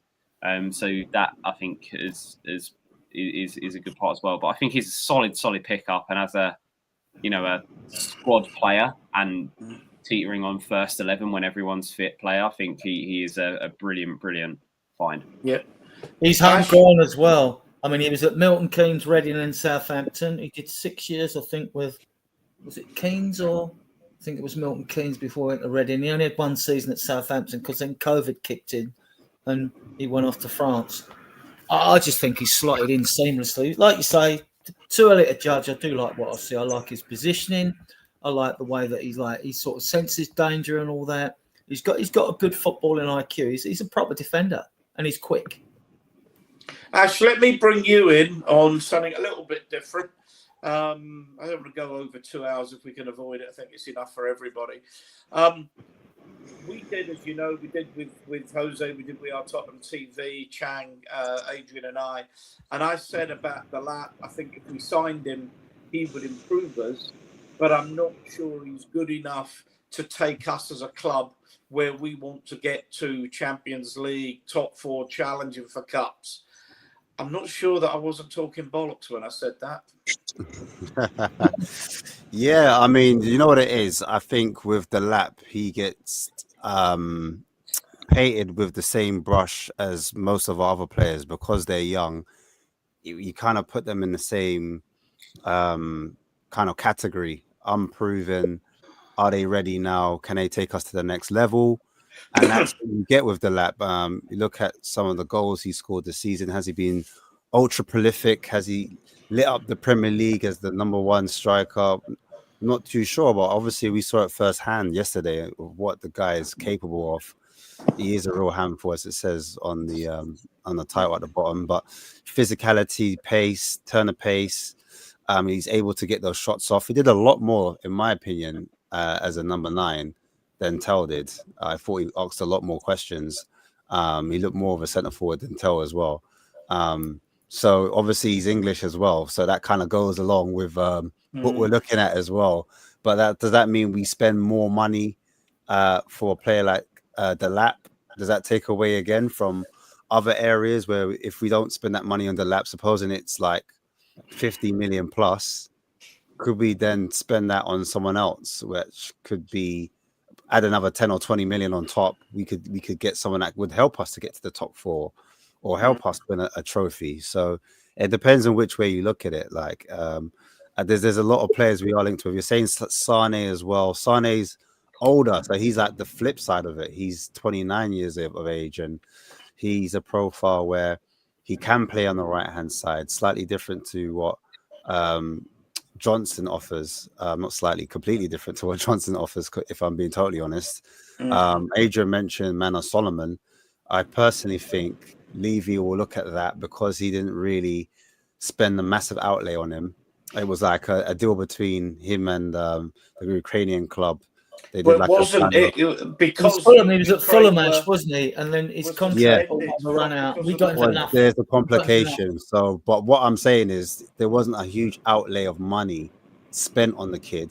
Mm-hmm. So I just think that Levy might take advantage of that because Leeds are inquiring about a permanent transfer, and if they were to make it to the Premier League, then I think Levy could ask for a little bit more money, and so he might be able to ask for like between 12 and 15 million. He could put that into the budget for another player. Whether we agree that's the right decision, that's debatable. Yeah, but I think he may look at that as a potential sell for Manor Solomon, even though he hasn't had a lot of time on the pitch. But Sane, if we were to get about Sane, the thing I'm not sure about him, he's had a lot of injuries at Bayern Munich. So he hasn't got that same burst of pace. He hasn't got that same power. He is one-footed as well. Very left-footed. Aerially, non-existent. Don't even talk about that. Defensively, he's not a high-pressing type of player. That's why he's been left out the side for Bayern Munich for quite some time. So would he suit that Ange style in terms of pressing, winning the ball back, even helping out the fullback? You know, our fullbacks are very volatile and they're very vulnerable. Would Sane do his defensive work, getting back? What he will give you, I know he scored 6 goals this season with 3 assists. That's 9 goal contributions. He hasn't started every game, but you do know there is a little bit of quality there. Hope that answers your question. I think Solomon. I think Solomon was only loaned out to Leeds because he was injured, didn't have any pre-season, and I'd like to see a bit more of him. And I'd still like to see him in a Spurs shirt. He had 2 cameos, didn't he? About 15-minute cameos on the right. And then away to Burnley when we won 5, he showed me something different. I thought, hang about. You're not one of these. Adrian, we have got Yang Min Hyuk coming in, and he's doing what QPR as well. He got an assist. So we got Adrian, let me come in, Ash. I mean, Adrian, you've spoken about wingers. Yeah, we've got Yang, we've got Son, we've got Moore, we've got Odebear. You know, and we've got Tell, I think probably we all agree would be more effective as a wide man at the moment, and whether we sign him for 60 million is another matter. We're not short of wide players. We're absolutely not short of wide players. I mean, which is why I put Delap in there, because Delap can play, although he can play wide, he played more inside. You know, he's a better goal scorer, although I think Man City have a first option to bring him back, which given their woes at the moment and with really no deputy for Haaland, you'd think he would be a superb. But the thing with Solomon is he kept Mudryk out the Shakhtar Donetsk side, and Chelsea paid 95 million, and whatever they paid for players. You know, I mean, like they probably Donetsk probably asked 50 million, and Chelsea probably said take 100 million, or we're not doing a deal. But I mean, like that's what they're like. But we haven't really seen enough of him. I mean, all right, he got the 2 assists away at Burnley when we won 5-2 for Son's hat-trick away at Burnley in that game of the season. And I thought, we've all been crying out for a winger that takes players on, and he does. Well, I know Yang Min Hyuk has got pace to burn. He's fast, right?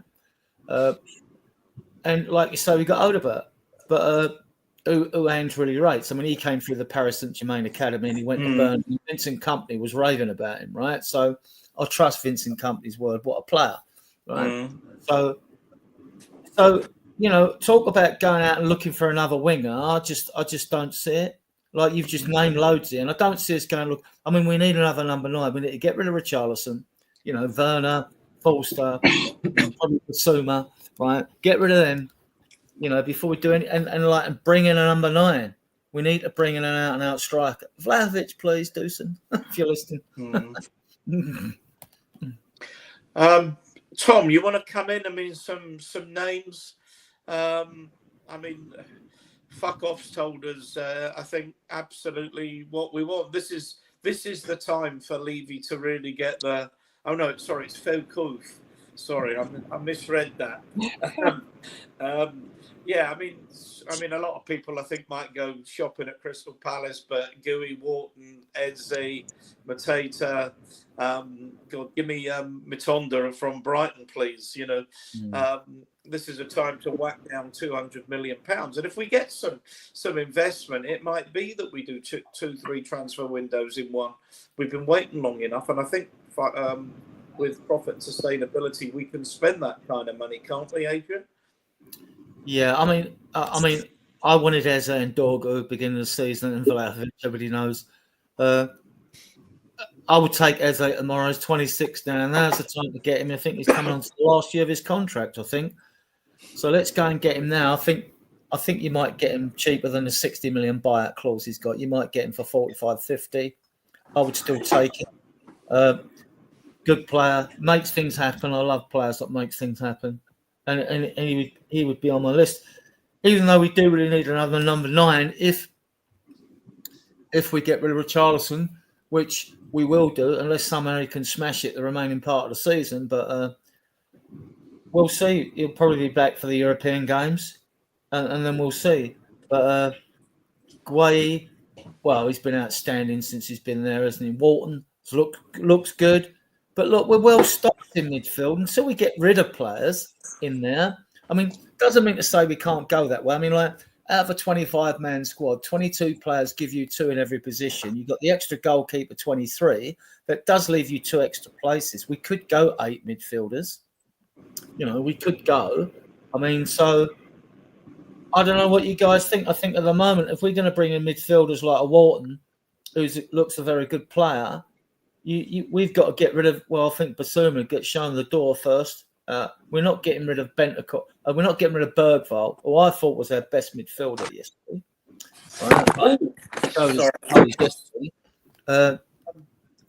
We're not getting rid of him. We're not getting rid of Gray. Decky's staying. You've got to keep Madison.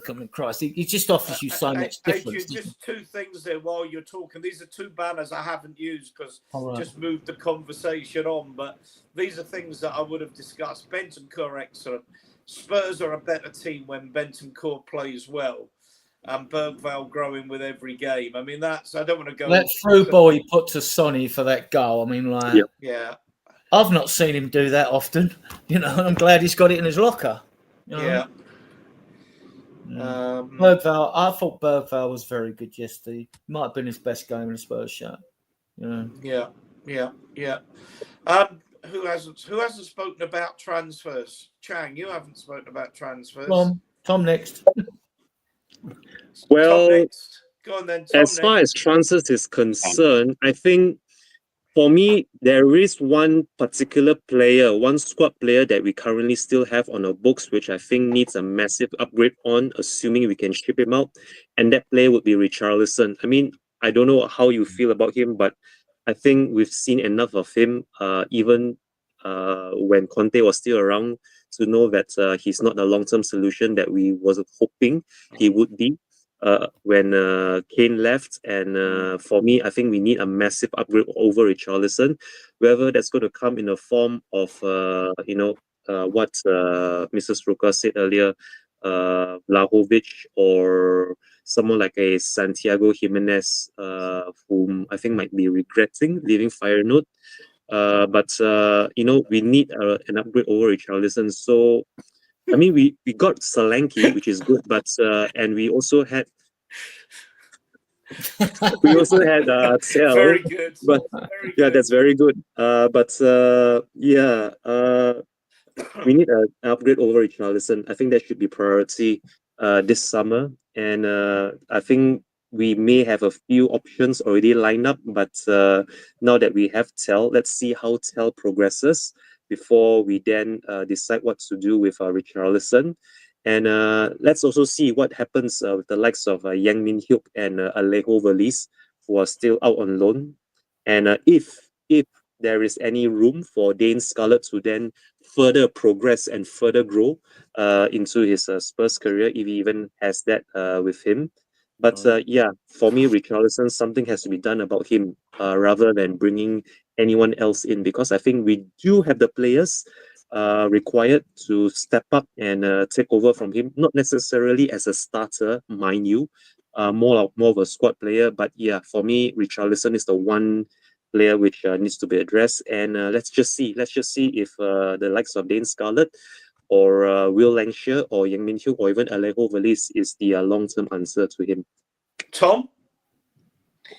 Yeah, I think to be honest, in terms of transfers and stuff, I mean, the only reason why we're linked with Sane is because he's free.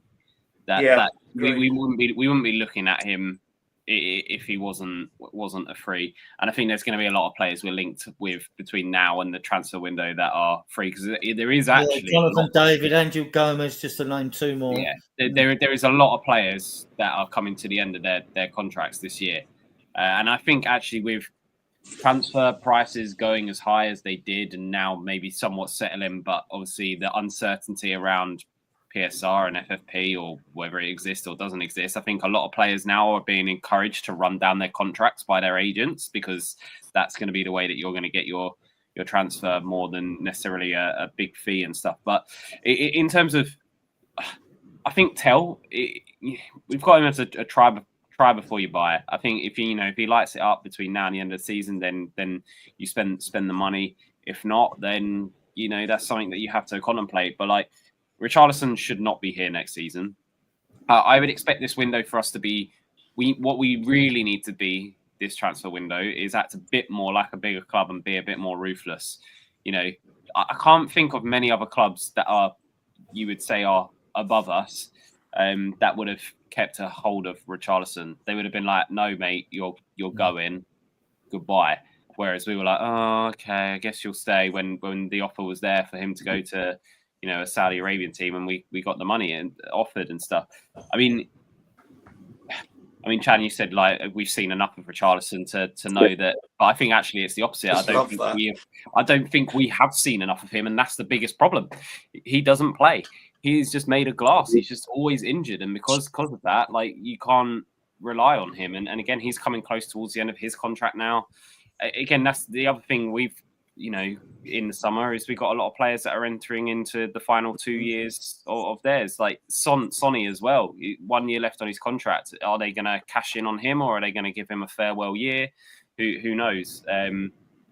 But I think this transfer window, it's not going to be a case. The last few transfer windows have been a case of getting rid of a lot of players, and they've obviously then decided, despite not telling us this, to sign as many young, good, promising players as possible to have as a basis of our squad. I think this summer is going to be more focused around maybe buying two or three, top quality players that improve the first 11, and that's where you're going to see money spent. I think we'll probably, even if Levy's there or not and different ownership or not, I think we'll still break our transfer record this summer. I just hope it's on a player that isn't Ndombele-esque and is actually on a player that's worthwhile.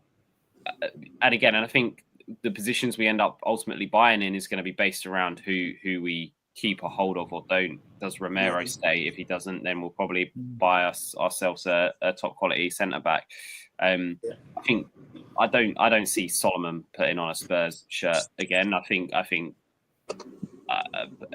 aside from football, I think there's other things going on there that I think are probably a PR nightmare for a club like Tottenham Hotspur, unfortunately. And then it'll be interesting. Richarlison will go. If Richarlison goes, then that frees up your budget to maybe look at someone like Delap, and I think Delap would be a perfect kind of like backup for Solanke, to be honest with you, as well as challenging him for that spot up front. But then you've got Scarlett and you've got Lancashire and you've got Alejo Veliz. I think Alejo Veliz will be sold in the summer, to be honest with you. He keeps going on loan to Spanish teams, so you might as well just go and play in Spain. I don't think he's ever going to make it in the Premier League, and I don't think he's exactly doing great on loan at the moment either.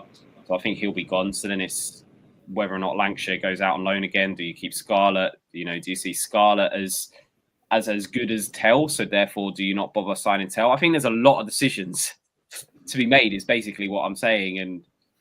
But I think it won't be a case of, we're not going to be making wholesale changes. It's going to be more 2 or 3 players to really move the needle. I'm hoping that will be a defensive midfielder as probably the main one.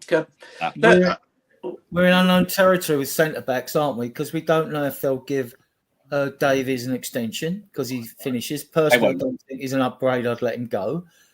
I would definitely bring Vaskovic into the main squad. I don't care. He's just turned 18 this week, I think. I would definitely bring him into the squad. 7 goals and 20-odd appearances for Westerlo with Devine out there. And, he's not the quickest, but that kid is a proper defender, right? And this is the thing. We don't know what's happening with centre-back. So, and when you're juggling finances, you've got to think well, where are we strong? You know, if Spence covers left back and right back with Porro and Udogie, you could say that's enough without having a fullback in, although we were crying out for a left back in the summer before we knew what Spence would do.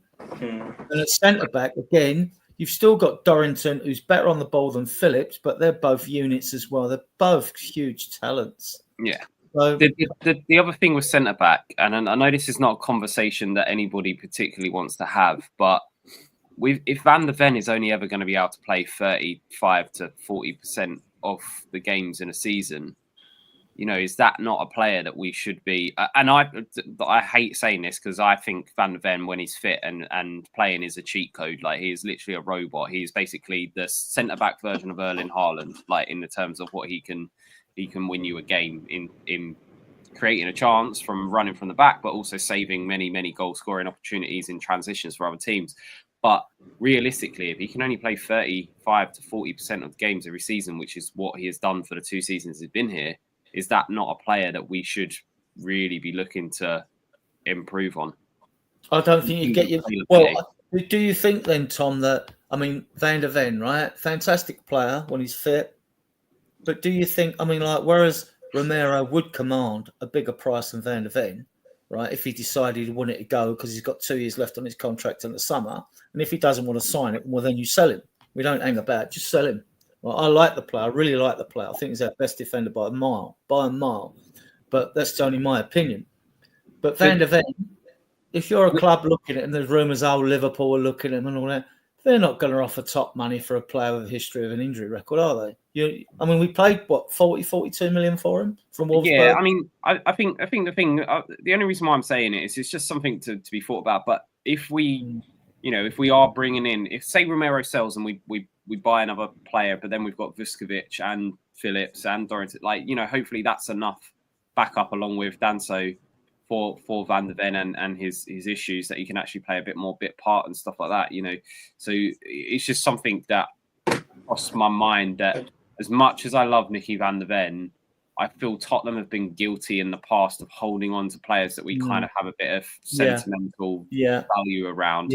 Rather than actually releasing them when the time is. And actually the best clubs in the world, they sell their players at the right time, which is something that Tottenham... Well, what would you be your priority, guys, here? Question for you. I mean, to me, it's got to be, you've got to get rid of Richarlison, and a priority has to be a number 9. We can't leave it all on someone. Crucial. We've got plenty of players in other positions. Absolutely, a top quality, and it's not backup. Let's forget this. No, anything then. This is the other thing. Rotation. Yeah, as much as I like what I've seen of I've heard all the reports. I've watched him on videos. Okay, you're 19, blah blah blah. But if you're talking, we may have paid 10 million for the loan fee. If you're talking 50 million for Tell, right? I reckon you went to Juventus, you'd get Vlahovic for 50 mil. You would get him now they've got more on it. You would get him. And if you're asking me to pick now for more oven ready, I'm going Vlahovic. I mean, I don't know how much Gyökeres would cost you and whether he's more suitable. I mean, he was poor. Adrian, he was poor when he was at Coventry. Go on, Tom.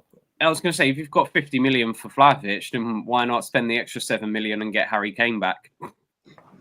Because he's been 33 and 32. 33, but he's scored how many goals this season already? Yeah, well, there's a case. A million goals. I mean, he's been linked with Arsenal, and he and his family were Arsenal supporters. I mean, the fact that he came to Spurs, it's a bit under that'd be worse than Judas. That'd be worse than Sol Campbell. He will never go. Yeah, listen, I think with Kane, the pressing is a bit mad. I don't think Kane could press in the system. I don't know if Andrew would. I don't know if Andrew would. Interesting your take on strikers. What striker would you bring? I'd say take Cunha all day long. Cunha would be fantastic. Cunha, yeah, of course. Like, if you see the magic in him, he can play like the amount of through balls he does for Wolves. Worcester's a good player. Yeah, Worcester's really good. But I think Cunha's better than Worcester. I think the style of football we play on the transition, he can break those lines with dribbling and ball carrying. And he can finish outside the box, and he can header as well, and he can link play, and he can hold on to it. His first touch is good. He can turn the defense into attack. He doesn't just stay centrally. He can drift out wide as well. So he's kind of hard to kind of pick up and pin down. I would like a midfielder, like maybe a 6 kind Edison. of type. But I don't think we would get an Edison. I think more realistic would be an Adam Walton or even a Gomez. Might be just a dog's body. I think we need someone that's going to be hard working, winning that ball back. It's not a sexy player, not necessarily sexy, but someone that's going to win that ball back for us. Because I think as good as Bentancur is, when I look at his legs, his ability to get around the pitch and just hassle teams, I think that's what Spurs lack. We're a bit soft. Yeah. Our underbelly's a bit. We don't have that same Wanyama type. That's why I talked about Gomez, because Gomez is just nasty. He's just a pit bull. And I think we need, if it's not like a Gomez or a Wharton, we need. There's a few players I like already around Europe, but you guys won't have known them. You won't have heard of them. But I'm just saying, in Premiership, we just need. If I look at, like, for example, if I look at Forest, they have Yates. He's not a pretty footballer, but he gets stuck in. If I look at Bournemouth, they've got Tyler Adams. Do you know what I'm saying? Or they've got players like I forget his name, not Cook. Yeah, Scottish player Christie. They've got Christie. Yeah. Christie, not a sexy player, but again, hard working, wins the ball back, plays that forward pass. So I think that's what Spurs are missing. That kind of non-sexy player. Centre back wise, I would take a Murillo. I think Murillo is a left-sided centre back. He's a person that can pick the ball up, win it high, dribble, pass in between the lines as well. I know we've been lit to address this Gay, but I think Murillo would be a better suit for us, in my opinion. And then that would allow them to go right I'm side. surprised no one's gone for David Hanco. I mean, because he can play left back. But I don't know if he will come to us. That's the thing. I mean, I would take him. His experience, about 27 now. Feyenoord. Yeah. I don't know, like some of these players, I don't know if they would use us as a stepping stone, if they will come to us. It all depends where we finish, in my opinion. So I think that's why we're looking at some of the free transfers. That's why. I think Ash, a lot depends on whether this investment. Yeah, it's also where we finish and where other teams think if whether we've progressed or not as well this season. Like, recovered. Imagine if we don't win the Europa, for example, and we finish 9th or 10th. We're winning it, Ash. We're winning it. Don't worry I'm about just saying, I know that, but I'm just saying hypothetically, it's probable, isn't it, that maybe Bilbao ends up in the final, right? And at their own ground, an English team are getting in the final, haven't beaten a Spanish team in 19 attempts. So imagine we face Bilbao at their home ground and we somehow lost that game. And the thing with Spurs, the thing I worry about is mentality. We've got an issue here at the club where we can't get over the line. When the pressure's not on, Ipswich is easy, do you understand? But when something matters and we need to get over the line, that's when Spurs crumble. And that's been not just a Levy issue. We've had it before Levy. Do you know what I'm saying? It's been a real problem in this club. So that's my worry. I know everyone's like, yeah, don't worry, we'll win Europa. But there is a world where we could not win a Europa and we could not finish in that top 8. Because I think to get that top 8, we would need to win at least, I'd say, 6 to 7 games. And a lot of our games that we're playing will be against teams we need to take points off, that we are competing for that. It's push. Can I add something to that? And Ash, because I think you make a really important point. This idea, the club's not had any ambition or whatever since Levy came. I mean, the reality is, taking out the war years, but in our 135-year history or whatever it is, we've won the league twice, and we haven't won it for 64 years. Yeah. So no one, you can't blame Levy's not even that old. Levy's younger than me. So this isn't a Levy issue. It was the same under relatively in the 70s and 80s under the Bobroff and Scholars, under Alan Sugar. And one of the things I'll say about Big Ange is he takes clubs, struggling clubs, and wins titles with them. Now, it's obviously a bigger thing to do it in England because it's a much tougher. But he's done it in Australia with a failing club, South Melbourne. He's done it in Japan with a club that was practically relegated. And he took a Celtic team that finished 20 points behind Rangers the previous year and won the league by 4 points. And he was 6 points behind at Christmas. Now, that takes actually something. And I think, you know, we have to get this winning mentality through the club. Arsenal have had it, but Arteta can't give them that. You know, Man United have lost it since Ferguson went. But you look at Liverpool, have got a winning mentality. You look at Madrid, you look at Bayern. I know they play in smaller leagues, and they're big fish in smaller leagues. But the reality for me is that it comes from up there in a club. It comes from the top in a club. And there has to be a belief that you are going to be the best. When Don Revie took over Leeds in 1963 or whatever it was, he changed their kit from blue to all white because that was the colours that Real Madrid played in, and said that's where our ambition lies, to play at that level. Leeds were in the old, well, what was now the Championship. They were 2/3 of the way down the league, the second division, when he took over. And he got them to European finals. He won leagues and what have you. So, you know, it has to come. It has to come from the top, and whether Levy's got it is another matter. But Ange has got it in spades, but needs to get 3, 4, 5 years to actually impose himself on a club like ours. That's my view. But it's true, Ian, because if you look at it, I mean, I like, don't know where we get Ryan Christie. Ryan Christie is simply not Tottenham quality. Decent player, was a good player, very good player at Celtic.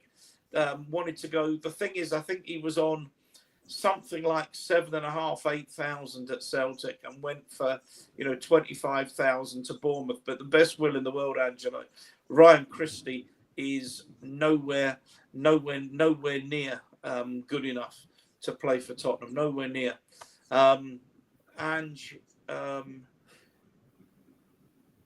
that's the thing, like it's a hard one. Whether, because do you know what it is? I respect a lot of the coaches in this league, and I respect a lot of the coaches in Europa. Now I know Europa is a winnable competition, but this is why I need time now just to see it like play out before I kind of jump on the bandwagon that he's going to be the guy for us next season. Considering if we do pick up the injuries, can he manage those injuries again going into a third season? I know we might have a slightly better squad, but it's just whether he can be the guy that can get us over the line, as well as having Levy there as well.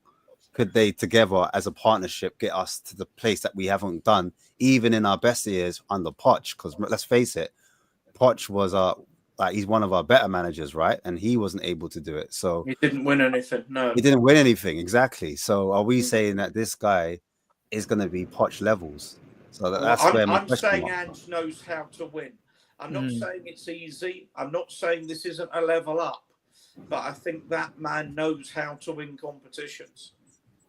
Fair enough. And it's done it, and has won titles, and he's done titles. His Japanese club was nearly relegated in their first season, won the title in their second. I mean, it's, that's what he does. And I just want him to be given the time. I know I live in Scotland. I follow Celtic up here. Love the football he played. I think he's still got a long way to go. But as I say, I know Adrian agrees with this. Sack the manager, wash, rinse, repeat. Sack the manager, wash, rinse, repeat. You've got to get out of that cycle if you want to succeed. And I'm fully Angian. I want to see what he can do with a fit squad. With the injuries we had last season, losing Kane, suspensions to Bissouma, Romero, injuries to Maddison, VDV, he finished fifth. And with a 1 or 2, we could have finished third. So it showed that even though he was introducing his football philosophy, that it does work. All systems work and fail. They'll work and fail. And you can have a fully fit squad. You still lose games. We know that. But I like him. I like him. I find him engaging. Yeah, I think Tom would agree. I think everyone on this panel me agree. too, mate. He's a very likable character person. When I listen to his is that press conferences, post and pre, I find myself like almost hypnotized by his words because he's such a kind of like spokesman almost, but at the same time he's down to earth with it. But the issue I have is just because you're good talking, you've got a good talking game. Well, he there's doesn't other blag managers out there and other coaches that tactically in game, like I've seen with Marco Silva at times when we played them, can quickly just switch it. Can he then react and be on the spot and do something to counter that? That's my question I have going into that. He doesn't blag it, Ash, does he? I mean, like, all right, and he is very truthful, although he has contradicted himself a lot, which all managers do over a period of time. You can always go back and say, but you said this back then, and they're never not going to remember everything, are they? And also, I mean, like, we know he bristles after a defeat. Well, I don't want him coming to a press conference smiling after a defeat, because then you get pulled on that. So then you can't win. Once you lose, you've just got, as a manager, you've got to suck it up because you know what's coming your way. And then, like, you've always got reporters, and some of them are a bit scummy, in my opinion. They're always trying to, like, ask trick questions, trying to trap you, and things like that. So I don't like that angle. I wish actually some of these so-called reporters would be a bit more honest and ask more intelligent questions, because sometimes they ask virtually truisms, like, what I mean? I think it goes back to the age-old debate. Will Ange be able to improve this squad that he has? Because sometimes you have to work with what you've got. And will he, in time, improve the levels? Because I look at what Poch did. He did improve quite a considerable amount of players. He took them to the next level. Do you know what I mean? And so some people might say, yeah, he's improved Kulusevski, but then they throw shade to Maddison, when I think it's a bit unfair because Kulusevski had been gone missing in a few games where we've needed to get over the line. We're looking for leaders, and everyone says we lack leaders. But hang on a second, we've got Kulusevski. Both can't be right. One has to be wrong, right? Poch shipped, I think, 35, 36 players in his 5.5 seasons at the club. And at the moment, just in this last season, I think 33 players have been loaned out or sold or whatever, and the two banners I've got up there, like, and we still know we need, to me, I still think we need like 5 more players, right? Yeah. I think the problem is, though, like Tom's already said as well, he thinks we need a solid number 6. And now every time I look at a player that we're linked with, for example, Joe Bellingham, is the latest player we've been linked with. He's a multifaceted player. Exactly. He's an 8. He's a centre mid, old fashioned.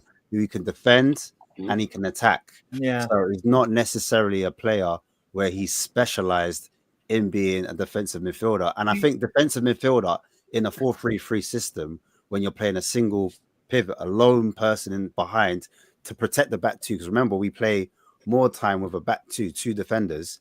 That person has to be disciplined. They can't rotate and jump into midfield and go to the right and whatnot. They have to be horizontally disciplined where they're able to cover the fullback when they push on. Now, I'm not sure if we do that. I think we want a midfielder like a Bergvall, but in every position. Now, moving forwards, I see holes in that because you're now looking at an old school Barcelona team where you had Iniesta. Iniesta was that player. He wasn't quite a 6. He's not quite a 10. He's more of an 8. He can do it all. Do you know what I mean? So I watched Iniesta once at Celtic Park when Barcelona were playing there. I have never seen anything like it. You talk about Messi.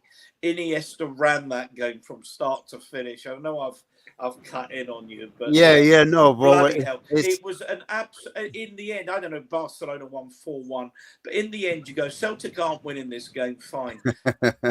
Iniesta was a privilege to watch that night. He totally ran the game.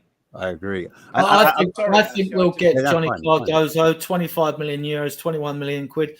He can do a job, very energetic and all that. Not sexy, right? No. But I think he's the sort of player we get. We're not going to and he can do that job for us. Well, I was going to say, Ash, do you reckon like one of the reasons why we're not linked with many 6s is because that Cardoso deal is pretty much nailed on? I mean that's a point. It's a possibility, but I still think their thinking is with Ange or without Ange. I think they're not totally sold on the idea of Ange being here long term, in my opinion. And I think that's why the next few games, it depends how he finishes the season. If he wins the cup, like you guys are saying, yeah, he is for sure. There's no way we can get rid of him. He has to stay. There's no doubt about it. But if we don't get into Europe, and that's a possibility, I'm just throwing it out there. There's a possibility we still get Cardoso, but he just might not be a part of it. Do you know what I mean? That's how I see it, me personally. I could be wrong. Hang on, Ash. We've been running over 2.25 hours. I said I'm going to keep it to an hour and a half, but it's people joining all the time. I've got to say this about why did we get rid of. I want to comment on this. Fokov, why did we get rid of Højbjerg? That's all we want. If that's all we wanted, Højbjerg was copping pelters about being slow and cannot pass. My mind, we got short memories. I don't think Højbjerg was anywhere near mobile enough to play in an AND system with the three. Much as I thought that there's times, Christ, we could use Højbjerg. Much as I think there's times we could have used him to bring on to shore it up when we would, say at Brighton when it went to 2-1 or 2-2 to give us some stability in there. Højbjerg for me was always. I actually did an article about this. The summer Ange joined and said Højbjerg will go. There's no way in the world Højbjerg will play under an Ange system. He's just not mobile enough, not quick enough. Good player, but not for Ange. Cardoso is an upgrade on Højbjerg. He's quicker, he's energetic, he's brave. He's not sexy. He's not sexy at all. But I don't know if have you done one of your videos on Cardoso at all? Yeah, I have. What do you think? No, he's a good player, but I want to hear what Tom's got to say. He's going to say something. I don't want to I was going to say with Højbjerg, like, although I agree, I don't think he was an amateur player, and I wasn't surprised that he was sold and stuff like that. I would have much rather have had him this season than Basuma, because I think Basuma is too similar to Bentancur. And they're all too similar to all of our other midfielders, whereas Højbjerg was much more of a, that defensive midfielder we kind of needed at times. Like, it's not always necessarily about having a defensive midfielder to play all the time, but it's having a defensive midfielder for when you need them in those moments and stuff. I think we will do a lot. We will do free transfers. I can see Angel Gomez being signed. I think again, Angel Gomez is probably more. He's probably more of a 6 than we've got, but he again is still more of that box to box kind of tenacity kind of player. He's diminutive. I think he's only like 5'5", 5'6", but he's brilliant. He's got great vision. He's got great vision. He's got a long pass on. He can ping a ball. But yeah, he's good in that sense. And to be honest, I would see Gomez come in as basically your Basuma replacement. I don't foresee a world in which Basuma is wearing a Spurs shirt next year, if I'm honest, unless there's a miraculous change of form throughout the rest of the season. I think Cardoso is probably done. To be honest, I would love to see a player. Ash probably knows this player, but like Angelo Stiller from. I've heard him before. I think he would be fantastic. He's kind of like Modric. I missed it. Sorry, because I was concentrating on Ryan. Ryan's in a lot of chat groups with us. A few of the evening, Ryan. Yeah, I did not expect you to win at Bournemouth, and another great goal by Cunha. Who do we have a first option on? Cardoso Gomez wants to come. The rumours Gomez wants to come to Spurs, not go back to United, although they would like him. Right. But United are not attractive at the moment. Oh, yeah, of course. Levy is trying to get that deal down. He's trying to personally get that deal done. I think he tried to actually sign him in January, but he was trying to get a pre-contractual deal done before it comes into the summer, because there is competition. Manchester United is his boyhood club. It's the team that he does support. But I don't know. Just as a lone six, just going back to that point, I just thought against some teams, we should switch to a double pivot, in my opinion, where you've got a two at the back, and then you've got another 2 in front of the 2 defenders, as opposed to a 2 and then a 1, because we do look like a lot more vulnerable when it's that system. Because we're as good as we like, as exciting people say Ange Ball is, which I don't think it has been this season in terms of attacking and possession based. I think we've not had as much possession as last season. I'm not too sure on that stat. But I just feel that not every team you can boss, because this is the Premier League. Some teams will be quicker on a transition. Some teams will have ways to kind of like figure you out. Like we've seen what's happened to Man City. They're a team that love to dominate the ball, but look how they've fallen off. And so even Pep said, I need to figure out new ways to set my teams up. I need to be more like Bournemouth. I need to be more like Brighton. I need to be more like Newcastle. So like direct. Go on. We need to unshackle, I think, Bentancur, who I really like if he's fully fit. And he looks like he's come back after his ACL. Good player. Against Brentford away, I thought it was superb, right? Yeah. Help Arsenal defence. And also with Bergvall, people said, those two could play the defensive midfield. I don't like numbers 6, 8 and 10. I don't like numbers. I like holding midfield players, attacking midfield players, things like that. But I always thought that Bentancur was better when he was dragging us forward rather than having to sit deep. Yeah, and Bergvall's another one. He's got that half turn to lose a player and always looks to go forward. I don't want to see those two players as a defensive midfielder. To me, I don't know what you think, Ash. You do the stats, something like that. No, I think he wants to wrap up. To be fair, but I was... I think the trouble is people are coming in all the time, but 31 viewers. Just comes a point where you say, "Look, enough's enough." Ryan, we were talking about Cunha as before you came on, as if we were looking to pick our first choice forward.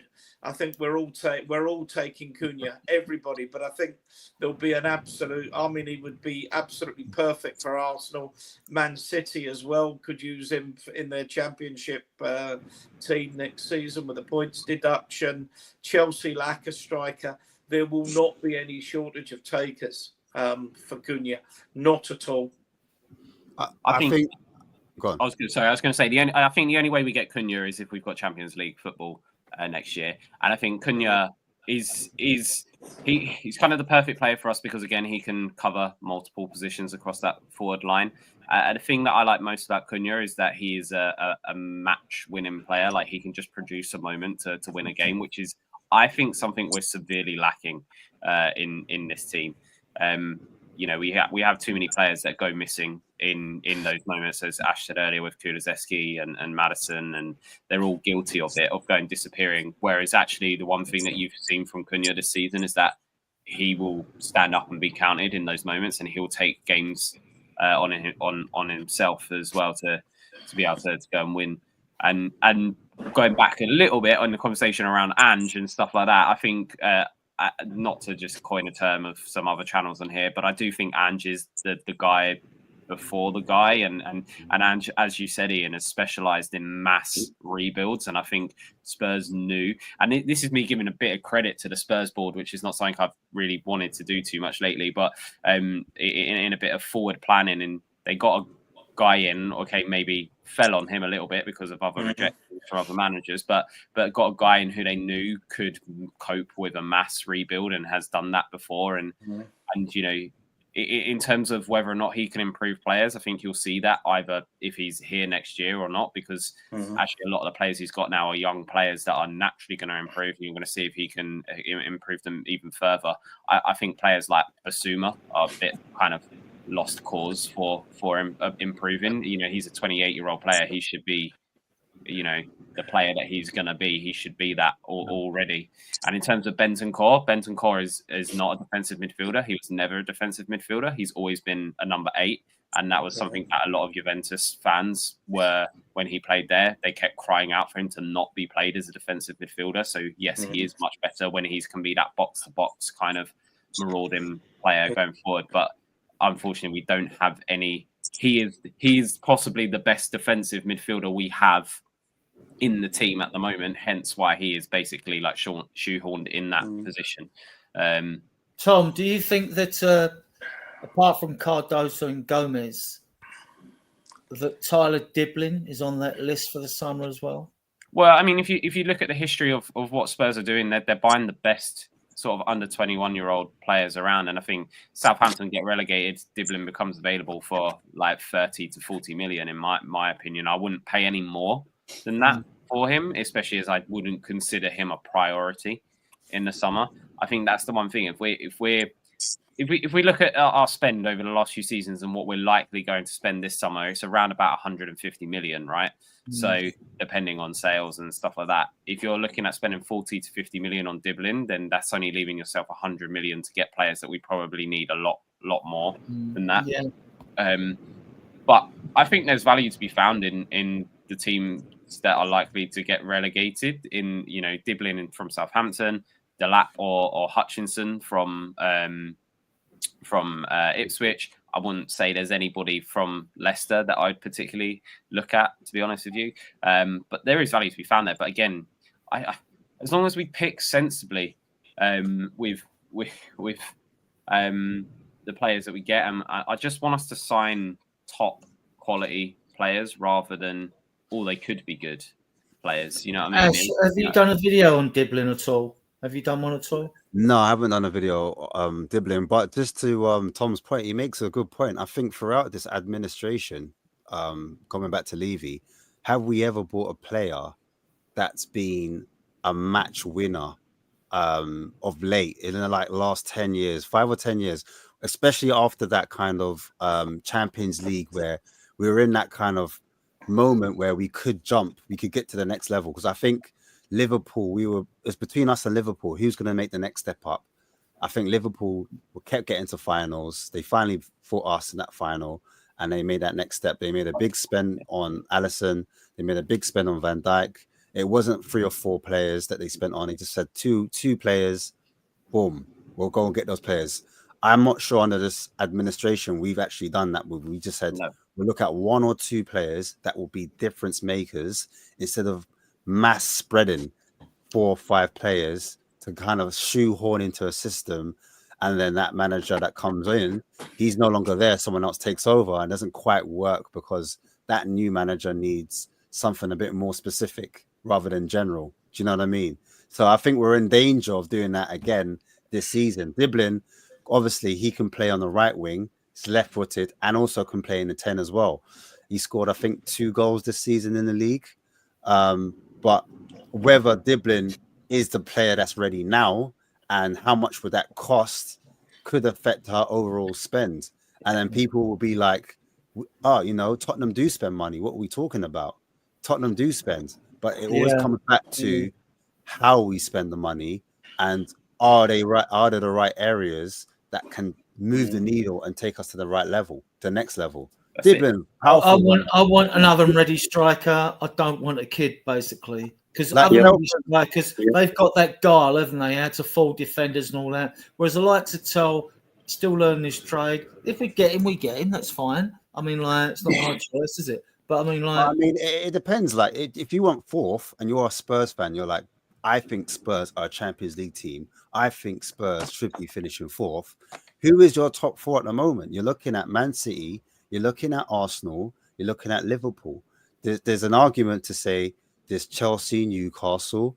Now there's Nottingham Forest, Bournemouth, Aston Villa, all vying for that 4th spot. Chelsea have how much money? How many wingers and forward players and midfielders in their team? We need to somehow get players to get past that level, if that makes sense. Do you know what I mean? So we have to be, if you're saying that actually I'm happy with 6th and 8th, then I'm like, all right, cool. Maybe we can take this approach to the transfer window, and maybe Ange is good enough to get us to 6th or 8th. Is Ange good enough to get us Champions League?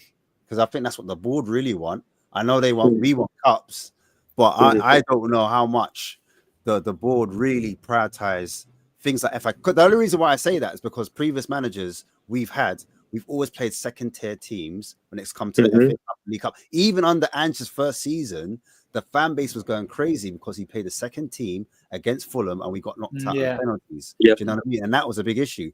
And that, I don't know if that was Ange or if that was the club. And I have a feeling it was the club. So that's the reason why I look with, I'm quite slow to kind of jump on the bandwagon that, the board's going to be a bit different. Ange's going to be the guy, etc., etc. Do you know what I mean? There's no evidence to support that anything is or has changed, is there? That's exactly, the thing. Right? Exactly. Until we see that evidence, you can't really you know, What I'm doing right now is going on hope, basically. Yeah. Or as a fan, because as a fan, that's what we do. We hope. Aren't we all, all. Mr. Ashmatic? this is it, man. I live in a dream world. That's why I do my transfers and my analyze players, because I'm a fan. I live in a dream world. Ash, I just remember that the stream I did with you guys, we started talking about Tell before he was even linked to us, and then literally 4 days later, here he is holding a Spurs shirt. But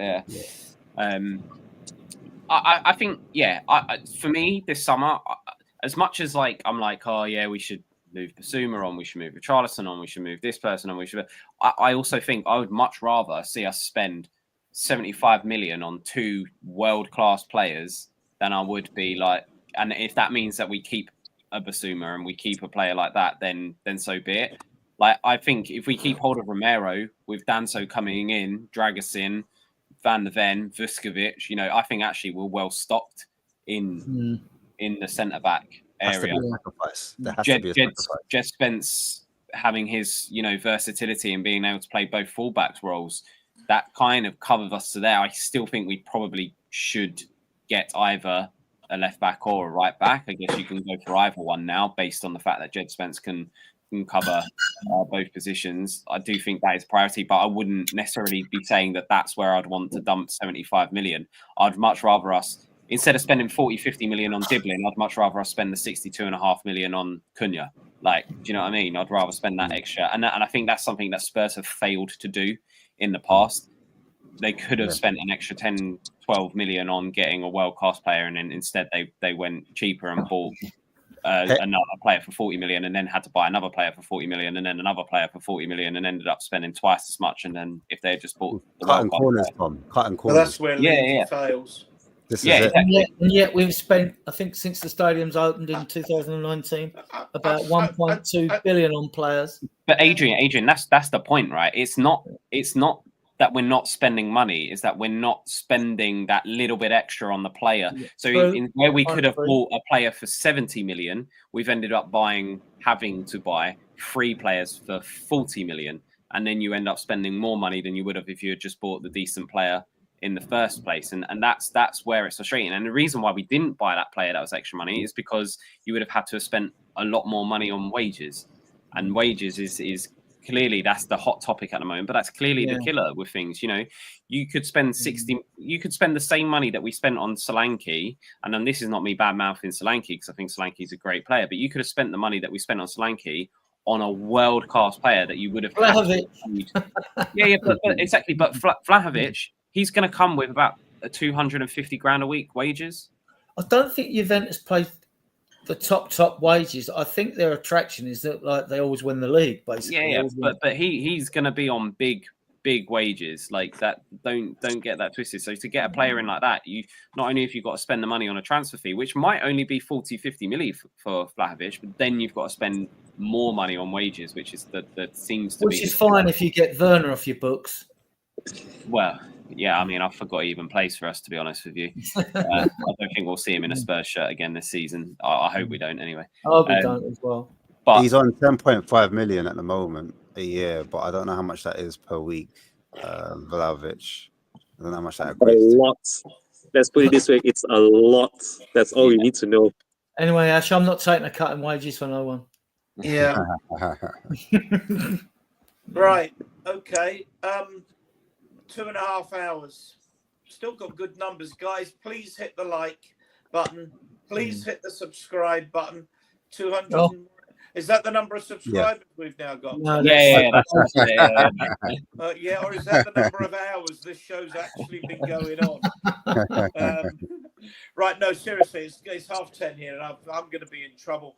Let's, Tom, where can we find you apart from on here?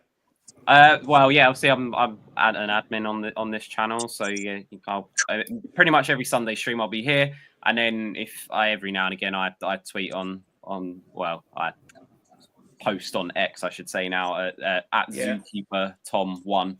At Zookeeper Tom, yeah. Hey, Adrian, have you got all our logs? You had the thing was on before with all our names and everything. Ash, yes, that's you on the bottom. It is me indeed on the bottom. That's where I am on the bottom, You can right? find So, Ash there but with yeah, Marlon. Excellent. They're an excellent Yeah, podcast. top class channel. Yeah, Ash is brilliant on the stats and all that. I'm more an eye test merchant, old school, but I'm not going to get in the ring with Ash and stats because he is the man for that, right? Yeah. You're always welcome on this show, Ash. Anyway, as all of you are, Yeah. you're always welcome. Would like Thank to you just for having add me. that as shows go out Tuesdays, Fridays, and Sundays, the Tuesday and Friday shows go at 8:00 UK, but the Friday show now goes out at 10:00 UK time. That's to cater for Canadian, American, even Australian very early morning audiences. So as we hope to Malaysian, Singapore, Hong Malaysia, Kong, Singapore, etc. as well. Republic So of China. and we try to get the Friday show to go as long as this one because we find that the longer we go, the more people come on. Like now we've got under 40 of you viewing us, and like we're averaging around 30. We would like to actually get more of you in the chat. Once we get more of you in the chat channel, once we got a regular 30 in the chat channel on shows, we'll consider monetizing because we could have monetized months ago. I mean, like you only need 4,000 watch hours. We've got over 8,000. You only need 1,000 subscribers. We've got 1,056 when I look. So we could have monetized ages ago, but there's no point in monetizing the channel until we get enough. I'm retiring to Grand Cayman in a year. So anyway, if you do like our shows, please give them the thumbs up, leave a comment and please subscribe to the channel because it just helps. We're only like 8 months old, but we're flying really. We're doing really well. We have good numbers all night. There's been people coming on all the time with the chat. Chang, where do we find you, my friend? So I will be next over on the perfect match with Miss Kate and Mr. Jimbo. It's usually on noon on Mondays and Fridays, but because Miss Kate is preoccupied, I think she's in London currently, and she'll only be back on Tuesday. So I will be next on at noon on Tuesday. Over in the perfect match, and hopefully I'm going to be back on the pre-match pump up over on We Are Tottenham TV for the home league game against City. Before then, doing another weekend preview over on the perfect match again at noon on Friday, and hopefully. I will be back again here on Spurs Diehards, preferably on Friday. If the 10 p.m. show this coming Friday is still on, I would very much like to be on. I'll message you. Yeah, thank you. So I am looking forward to appearing again on Friday. That's, I think, going to be something of a midweek review as well as a weekend preview, a 2-in-1, a twofer on Friday. So yeah. Looking forward to be back again here with you, Mrs. Roker, and thank you so much again for having me, Mr. Meth. I do love this, Miss Kate, Mr. James, Mr. Ian, Mr. Stroker. It's a Southeast Asian thing, You actually can call us by our first names without causing offence. Yeah, and without it's a force of habit. I would say it's a force of habit. Even like Ashmatic here, I have to address him as Mr. Ashmatic or Mr. Tom. It's my upbringing. I'm built that way. Chang, I absolutely loved being in Southeast Asia, and the people. We would go back. We've said we would not hesitate to go back. Just wonderful, wonderful people. And if you're in the chat and you haven't been to Southeast Asia, whether to Malaysia or Singapore or Hong Kong or Thailand, the people are just wonderful, absolutely wonderful. You can get me on X at Shaggy1712. You find me hosting this show on a Sunday night. Occasionally I get on the others, but I have a woman that's going to say, where the hell have you been? There must be some good-looking birds in that chat for you to be on 2.5 hours. So you can also find us on Facebook. We've got a group, Spurs Diehards TTID Space Shit Army. It's got 14,500 members. We've also got a page, which I'm hoping Tom's going to have a look at, see if I'm doing things right there. As he's more tech spec than me, but I've sort of got it up and running, watching Google videos basically. So, and that's got nearly 300 followers, and I'm sure that will go up. It will go up, so you can find us there, and you can find us on XCOM under my name because Adrian Schroker. We've got 3,200 followers on there or something. So we're sort of well spread, you know. And if you use those social media utilities, you know, please join. You know, join the group, join the Spurs group in Facebook, follow the page. You know, join XCOM. If you don't like it, it's fair enough. You won't join, obviously. You know. Right. So thanks everybody in the chat who's been with us. A lot of you been there here all night as well. I know people have come and gone. I imagine we'd have got, well, I don't know how many what's the word I'm looking for, engagements we've had, but it's been brilliant. I just want to say thank you, Tom. Thank you, Ash. Thank you, Chang. Thank you, Adrian. Thank you, Ian. Thanks again, everybody in the chat. Made it a really great show. We will be playing out with, I think, our in the back room, guys.